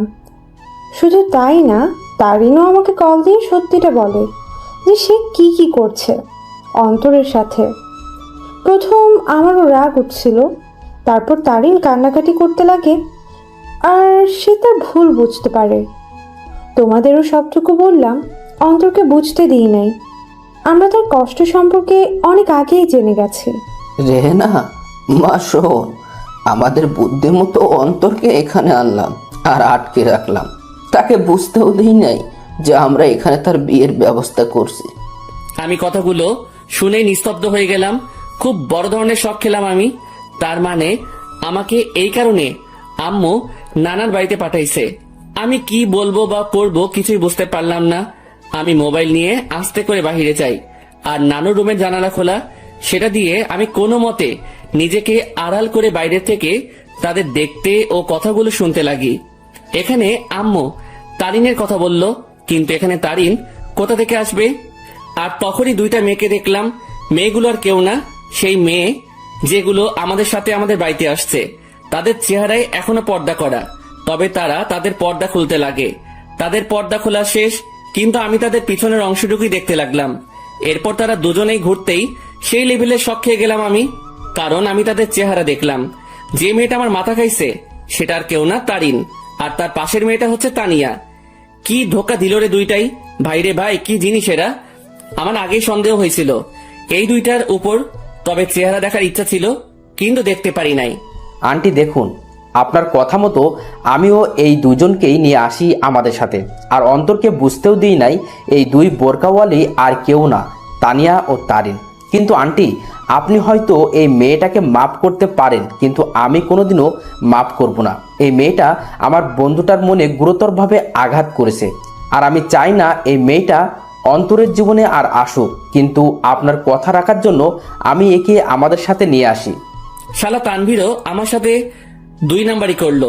সে আমাকে গোপনে হলেও তো আমাকে বলতে পারতো, কিন্তু শালাও বেইমানি করলো। তানভীর প্লিজ, আল্লাহর দোহাই লাগে, আমাকে মাফ করে দাও। আমি সত্যিই অজান্তে এমনটা করছি। আমি অন্তরকে হারাইতে চাই না, প্লিজ আমার অন্তরকে ফিরিয়ে দাও। কথা দিচ্ছি আর এমন হবে না, কোনোদিনও না। এই, তুমি এভাবে কথা বলতেছো কেন? তারিন তো তার ভুল বুঝতে পারছে, তাহলে কেন ওকে কথা শোনাচ্ছ তুমি? তুমি কি ভুলে গেছো এই মেয়েটা কি অপবাদ দিয়েছিল তোমাকে ও অন্তরকে? আর ভুলে গেলেও কিভাবে অন্তরকে জুতার বাড়ি দিচ্ছে? এই মেয়ে ক্ষমার যোগ্য না। তানভীর বাবা শোন, আমি জানি আমার ছেলেটার সাথে কি করলো তারিন, কিন্তু সে তো তার ভুল বুঝতে পারলো। আর আমি আমার ছেলেকে চিনি ভালো করে, সে নিশ্চয়ই তারিনকে ক্ষমা করে দিবে। কিন্তু আন্টি, আমার মনে হয় না অন্তর এই মেয়েটাকে ক্ষমা করবে। আমি অন্তরকে ভালো করে চিনি, কারণ অন্তরের সাথে কেউ শত্রুতামি করলেও অন্তর ক্ষমা করে দিতে পারে, কিন্তু এই মেয়েটা অন্তরের মন ভাঙছে। তাই তো বাবা, আমরা অন্তর ও তারিনের বিয়ের ব্যবস্থা করেছি, যাতে বিয়ের পর অন্তর তারিনকে বুঝতে পারে আর ক্ষমাও করে দেয়। আর এই জন্যই আগামীকালেই অন্তর ও তারিনের বিয়ে দিব আমরা সকলে মিলে। তানভীর, আমি অন্তরকে না পেয়ে মরেই যাব। দেখো তানভীর, আমি জানি আমি অনেক বড় ভুল করছি, কিন্তু বিশ্বাস করো অন্তরকে আমি নিজের থেকেও বেশি ভালোবাসি। তানভীর, আমি তোমার পায়ে পড়ি, একমাত্র তুই পারিস অন্তরকে আমার করে দিতে। এই মেয়ে দূরে থাক আমার থেকে। আর আন্টি আঙ্কেল যেহেতু আপনার অন্তরকে না জানিয়ে অন্তরের বিয়ের ব্যবস্থা করছেন, যদি অন্তর জানতে পারে যে আপনাদের প্ল্যানে আমি জড়িত, তাহলে অন্তর আমাকে কখনোই ক্ষমা করবে না। তাই আপনারাও কেউ বলিয়েন না যে আমি আপনাদের সাথে ছিলাম। কিন্তু তানভীর, আমি তো সত্যিটা জেনেই গেছি। আর কথা রইল বিয়ের, সেটা তখনই হবে যখন আমি এখানে থাকবো। তার আগেই আমি এখান থেকে কেটে পড়বো। ঠিক আছে বাবা, আমরা এটা বলবো না যে তুমি সব জানতে। আমরা ব্যাপারটা লুকাবো অন্তর থেকে। এবার আমার সামনে সকল সত্য চলে আসলো। বাহ, ভালোই তো প্ল্যান করছে। আর কি বললো তারিন? সে আমাকে ভালোবাসে, তাই না? আর ভালোবাসা লাগবে না, বিয়ে তো দূরে থাক, তার চেহারাও দেখতে আমি ইচ্ছুক নই। আমিও চলে গেলাম। কোনো মতে রাত 8টা পর্যন্ত বাহিরে কাটালাম। আমি বাড়ি আসলাম আর দেখলাম তারা কথা বলতেছে। আমি তো এখন জেনেই গেছি তাদের কি নিয়ে আলোচনা হতো এতদিন। তারা আমার থেকে কথা লুকাইছে, এবার আমিও তাদের বুঝতে দিব না আমিও তাদের গোপন কথাটা জেনে গেছি। সকলে মিলে রাতের খাবারটা খেয়ে নিলাম, তবে আমি চুপচাপ ভাবে থাকি আর তাদের বুঝতে দেই না আমার মনে কি চলতেছে। আমি কারোর সাথে কোনো কথা না বলে চলে যাই রুমে। কিরে, কি করিস? কিছু না। কিরে, এভাবে চুপচাপ আসিস কেন? আমার ঘুম আসতেছে, বাই, গুড নাইট। আমি কম্বলটা গায়ের উপর দিয়ে শুয়ে পড়ি। রাত প্রায় 12টা বাজে। তানভীর ঘুমায়, কিন্তু আমি ঘুমাইনি, কারণ আমি চলে যাব এখান থেকে, কাউকে বলেও যাব না। আমিও উঠে আমার ব্যাগ গুছিয়ে নিয়ে রেডি হয়ে আস্তে করে ব্যাগ নিয়ে রুম থেকে বেরিয়ে পড়ি আর আস্তে করে দরজা খুলে বাসার বাইরে চলে যাই। আমাদের বাড়ি থেকে বাস স্টেশন প্রায় হেঁটে গেলে 15 মিনিটের রাস্তা, আর আমিও ব্যাগ নিয়ে হাঁটতে লাগি। বাস স্টেশন প্রায় হেঁটে গেলে 15 মিনিটের রাস্তা, আর আমিও ব্যাগ নিয়ে হাঁটতে লাগি। আমি কোনো মতে বাস স্টেশনে পৌঁছে যাই। সেখানে গিয়ে মামা তানভীরকে SMS করে দেই যে আমি চলে যাচ্ছি। আমার জন্য চিন্তা না করতে। ব্যাস মেসেজ দিয়ে মোবাইলটা অফ করে দেই আর বাস স্টেশনে বসে আছি। আজ আমি আমার আপন মানুষগুলো থেকে দূরে চলে যাব, তবে জানি না কোথায় যাব আমি। তবে আপাতত আমি আমার এলাকার দিকেই যাব, এরপর না হয় অন্য কোনো কিছু ভাববো আমি। ভাগ্যক্রমে একটা বাস আসে আর আমি উঠে পড়ি। আমি বাসের মধ্যে ড্রাইভারের পিছনের সিটে বসি। সেখানে টিকিট বাকি ছিল, তাই আমিও নিয়ে নেই। মোট কথা তাদের থেকে দূরে চলে যেতে চাই আমি। আর তারিন, যে কিনা আমাকে অনেক কষ্ট দিল, সে আমার আম্মু আব্বুকে ভালোই পটাতে পারলেও সে কোনো দিনও আমাকে পাবে না, কারণ সে আমার মনে গুরুতরভাবে আঘাত করলো। আমি অনেক কষ্ট ভোগ করছি, আর এত সহজে তারিন আমাকে পেয়ে যাবে তা কোনো দিনও না। এবার সেও বুঝুক, যখন ভালোবাসার মানুষ দূরে থাকে ও ঘৃণা করে তখন কেমন লাগে। আমি অনেক কষ্ট অনুভব করলাম, এবার তার পালা কষ্ট অনুভব করার। আমি কোনো দিনও তারিনকে বোরকা পরা অবস্থায় দেখি নাই, আর আমাদের সাথে যখন বাসে ওঠে তখন সে বোরকাটা পরে, মানে শুধু চোখগুলো দেখা যাবে, বাকি শরীরের অংশ দেখা যাবে না। ওই বোরকাটা পরে, আর এই বোরকাটা পরায় আমি তারিনকে চিনতে পারি নাই। তবে শুধু তারিন না, তানিয়াও তারিনের মতোই বোরকা পরে, তবে বোরকার রংটা ভিন্ন। তারিন পরছিল কালো আর তানিয়া পরছিল একটু নেভি ব্লু বোরকা। মেয়েটা ভালোই বুদ্ধি খাটাইছে, মানতেই হবে। সে আমার সামনে না এসে আম্মু আব্বুকে ভালোভাবেই পটাইছে ও তাদেরকে ভালোভাবেই আয়ত্ত করলো, কিন্তু কোনো লাভ হয়নি। কি করে ভাবলো এত সহজে আমাকে পেয়ে যাবে? আমাকে যতটুকু কষ্ট দিল তাকেও সেটা অনুভব করতে হবে। এরপর না হয় দেখা যাবে। প্রায় 2 ঘন্টা বাস চলতেছে, কিন্তু চোখে কোনো ঘুম নেই আমার। থাকবেই বা কি করে?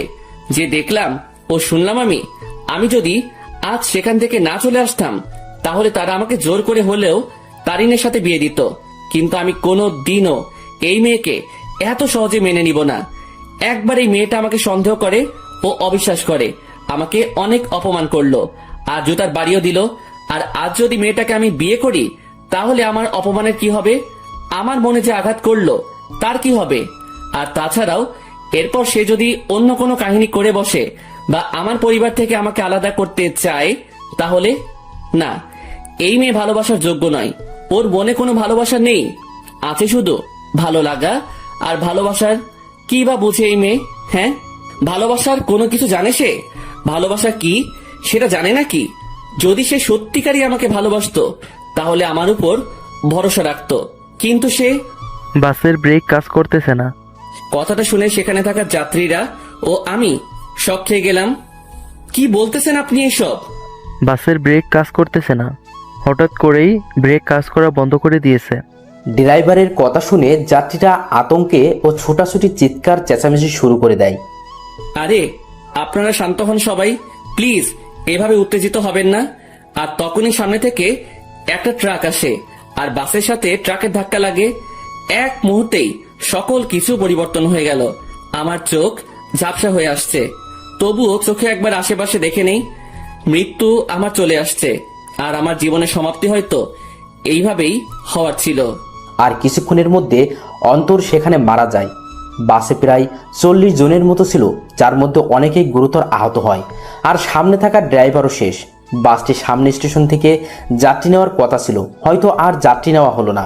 কিছুক্ষণ পরেই সেখানে উদ্ধারকর্মী ও অ্যাম্বুলেন্স আসে ও তাদের কাজ করতে ব্যস্ত। সকালবেলা তানভীরের মোবাইল বেজে ওঠে। হ্যালো। অপর পাশ থেকে কথা শুনে তানভীরের মোবাইল হাত থেকে পড়ে যায়। তানভীর পাগলের মতো ব্যবহার করতে শুরু করে। আর তানভীর অন্তরের মামাকে নিয়ে সেও সকাল সকাল বেরিয়ে পড়ে। তানভীর ও অন্তরের মামা জায়গা মতো চলে যায়। তাকে একজন পুলিশ ফোন দেয় আর ঠিকানাটাও দেয় আর বলে সেখানে চলে আসতে, আর তানভীরও সেখানে চলে যায়। তানভীর, কি হয়েছে? তুই এখানে আনলি কেন? তানভীর চুপ হয়ে আছে। জি, আপনার নাম কি তানভীর? জি। আসুন আমার সাথে। আসলে ডেড বডির পকেট থেকে আমরা একটা মোবাইল পাই, আর সেটা অন করেই সেখানে আপনার নাম্বার দেখতে পাই, যেখানে লেখা ছিল তানভীর বেস্ট। তাই আপনাকে কল দিলাম। কার ডেড বডির কথা হচ্ছে অফিসার? আসুন আমার সাথে। পুলিশ তানভীর ও অন্তরের মামাকে একটা রুমে নিয়ে যায়, যেটাতে ডেড বডি শোয়ানো। সেখানে সাদা চাদর মোড়ানো একটি লাশের কাছে নিয়ে যায়। তানভীর, কি হয়েছে রে? কার কি হয়েছে? কিন্তু তানভীর নিস্তব্ধ। পুলিশ অফিসার সাথে সাথে সেই লাশের মুখ থেকে সাদা চাদরটা সরায়।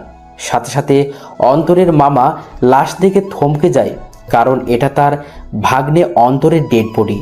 এই তানবীর, এটা কে? দেখতে তো পুরাই আমাদের অন্তরের মতো লাগতেছে।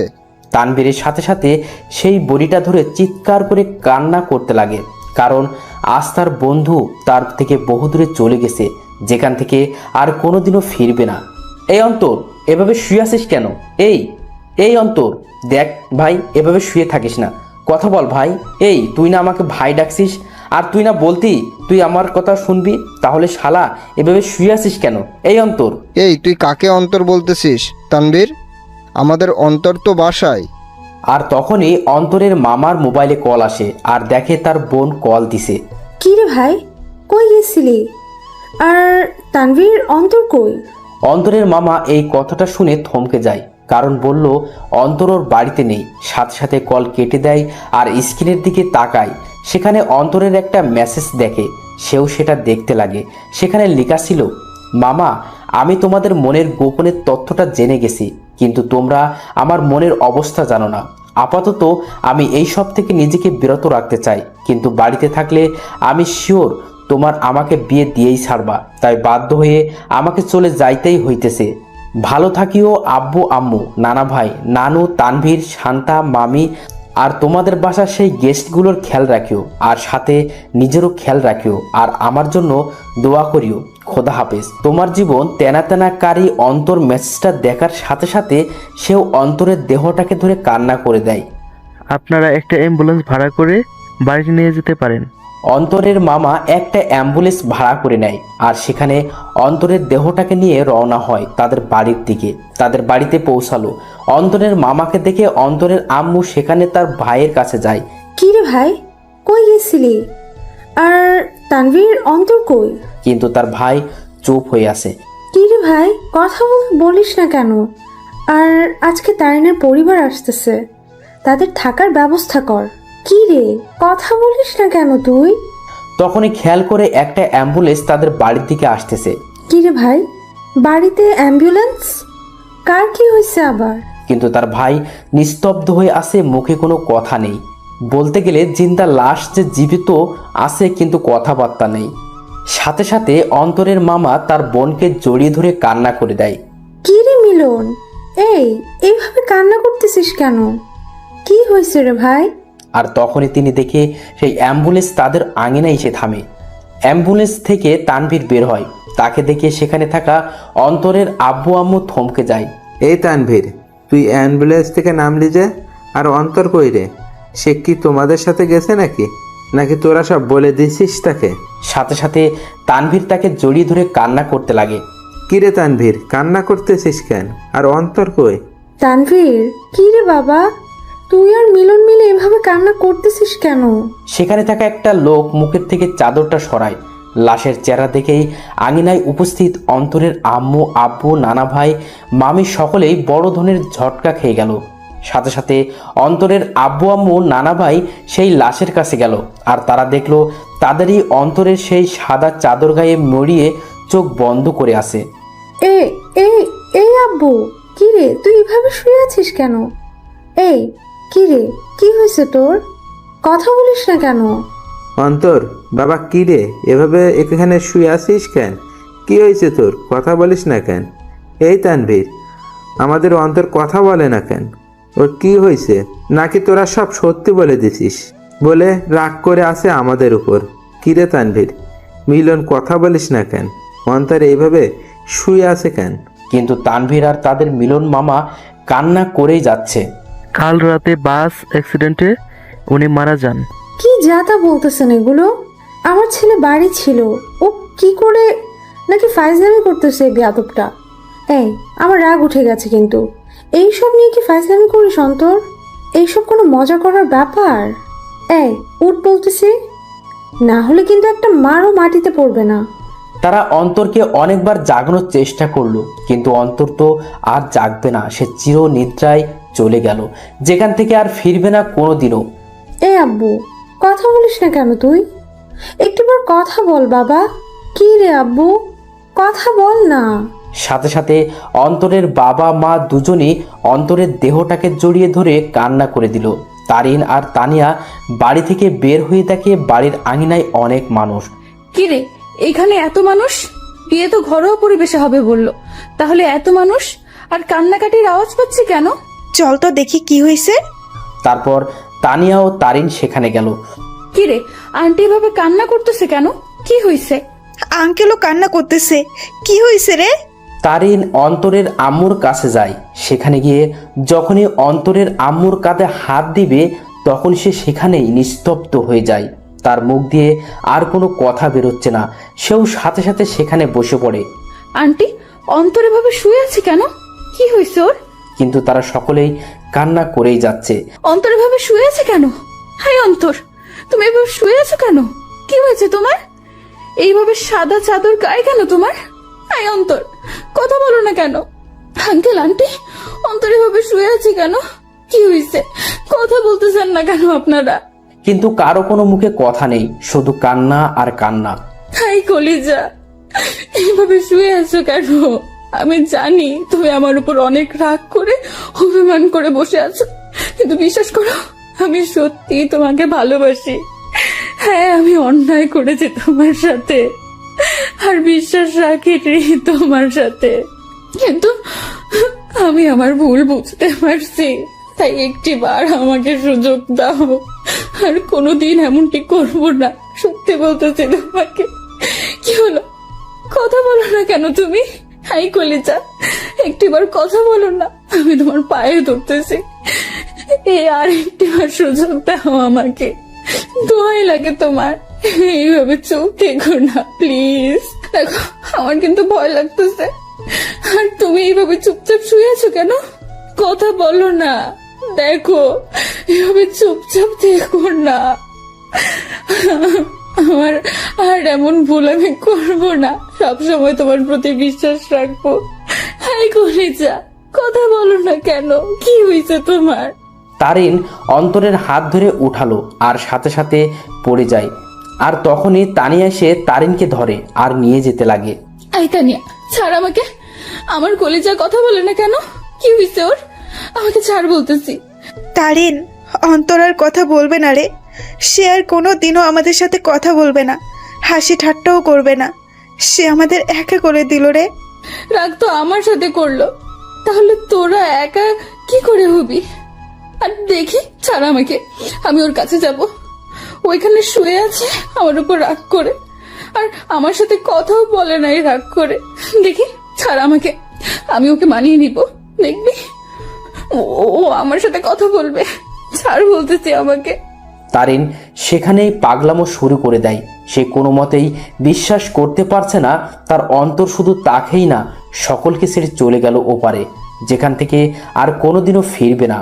তারিন পাগলামো করতে করতে জ্ঞান হারিয়ে ফেলে আর তাকে ঘরের ভিতরে নিয়ে যাওয়া হয়। দুপুরবেলা জানাজা পড়িয়ে অন্তরকে নিয়ে যেতে লাগে তার চিরস্থায়ী স্থানে। আজ এক আব্বুর কাঁধে তার ছেলের লাশ, এক বন্ধুর কাছে তার ভাইস্বরূপ বন্ধুটির লাশ হয়ে শুয়ে আছে, আর এক হতভাগা মামা যার সাথে হাসি মজা করে বেড়ানো ভাগ্নেটার লাশের খাট বহি করে নিয়ে যাচ্ছে তার চিরস্থায়ী স্থানে। অন্তরকে কবরে শোয়ানো হয়, তাকে মাটি দেওয়া হয়। আজ সেই কবরে দাফন হয়ে গেল কারো ছেলে, কারো ভাগ্নে, কারো প্রিয় বন্ধু আর কারো ভালোবাসা। সকলকেই সেখানে অন্তরের জন্য দোয়া করে চলে যায়। তবে সেখানে বসে বসে তিনজন হতভাগা মানসিক কান্নায় ভেঙে পড়ে বসে আছে। আজ অন্তরের মামা ভাবতে লাগে সেই দিনগুলো যখনই অন্তর তাকে জ্বালিয়ে বেড়াতো, কিন্তু আজ থেকে সেই মামাকে আর কেউ জ্বালাবে না। আজ এক বন্ধু তার সুখ দুঃখ ভাগ করা বন্ধুকে হারিয়ে ফেলল। আজ একজন বাবা তার শাসন করা ছেলেটাকে হারিয়ে বসে আছে। সব সময় অন্তরকে বকা দিয়ে বেড়াতো, কিন্তু আজ থেকে সেই বকাগুলো আর কাউকে দিতে পারবে না। অন্যদিকে তারিনের জ্ঞান ফিরে সে দেখে অন্তরের আম্মু কান্না করতেছে, আর তানিয়া তাকে সামলাতে সামলাতে কান্না করতে লাগলো। এই, তোমরা সকলে কান্না করতেছো কেন? আজকে না আমার আর অন্তরের বিয়ে, আর বিয়েতে তো মেয়েরা কান্না করে। তাহলে তোমরা ছেলের মা, ছেলের বান্ধবী হয়ে কান্না করতেছো কেন? আরে যাও, তাড়াতাড়ি আমাকে রেডি হতে হবে। এই তানিয়া, তাড়াতাড়ি আমাকে রেডি করে দে, কাজী সাহেব চলে আসবে যে কোনো সময়। আর অন্তর রেডি হইছে, দেখ না। আর শোন, তানভীরকে বল না অন্তরকে রেডি হওয়া অবস্থায় একটা ছবি দিতে, আমি একটু দেখবো আমার কলেজাটাকে। তানভীরকে বল না অন্তরের ছবি দিতে, আমাকে রেডি করে দে। আমি শাড়ির আঁচল সামলাতে পারি না, কিন্তু ও বলছিল শাড়িতে নাকি আমাকে দারুণ মানাবে, আমি ওর জন্য শাড়ি পরবো। তারিন, কি হয়েছে? আর আন্টি, সরি আম্মু, একটু রেডি করে দাও না, কাজী সাহেব চলে আসবে তো, আমাকে আবার অন্তরকে মানাতে হবে। তারিন সেখানে পাগলের মতো ব্যবহার করতে লাগলো। তারিনকে অনেকবার বোঝানোর চেষ্টা করা হলো অন্তর অনেক দূরে চলে গেছে, কিন্তু সে তা কোনো মতেই মানছে না। তারা বুঝতে পারলো অন্তরের অকাল মৃত্যু তারুণের মাথার এফেক্ট করেছে, তাইও সে পাগলের মতো আচরণ করতে লাগলো। তারিনের পরিবারও আসে, সবাই মিলে তারিনকে সামলানোর চেষ্টা করে, কিন্তু তারিনের মুখে একটা শব্দ, অন্তর। কিন্তু সে আর কোনোদিনও ফিরবে না। এভাবেই সমাপ্তি ঘটল এক অসমাপ্ত ভালোবাসার। একটি সন্ধ্যের জন্য একটি ভালোবাসা অপূর্ণ রয়ে গেল, শুধু থেকে গেল ভালোবাসার কিছু স্মৃতি ও অনুভূতি। ভালোবাসার মধ্যে সবচেয়ে গুরুত্বপূর্ণ হলো বিশ্বাস। একে অপরের প্রতি বিশ্বাস যত মজবুত থাকবে, ভালোবাসাও তত শক্ত হবে। সন্ধ্যের জন্য একটি ভালোবাসা সম্পূর্ণ শেষ হয়ে যায়, তবে বর্তমানে ভালোবাসার মানুষগুলোও অনেক আজব, কারণ আমরা ভুল মানুষের উপর বিশ্বাস করে ফেলি আর সঠিক মানুষকে সন্দেহ করে বসি। তাই ভালো যেহেতু বাসবেন, তার আগেই সেই ব্যক্তিটার সম্পর্কে একটু ধারণা নিয়েই তবেই ভালোবাসিয়েন আর ভালোবাসার প্রতি ভরসা রাখবেন।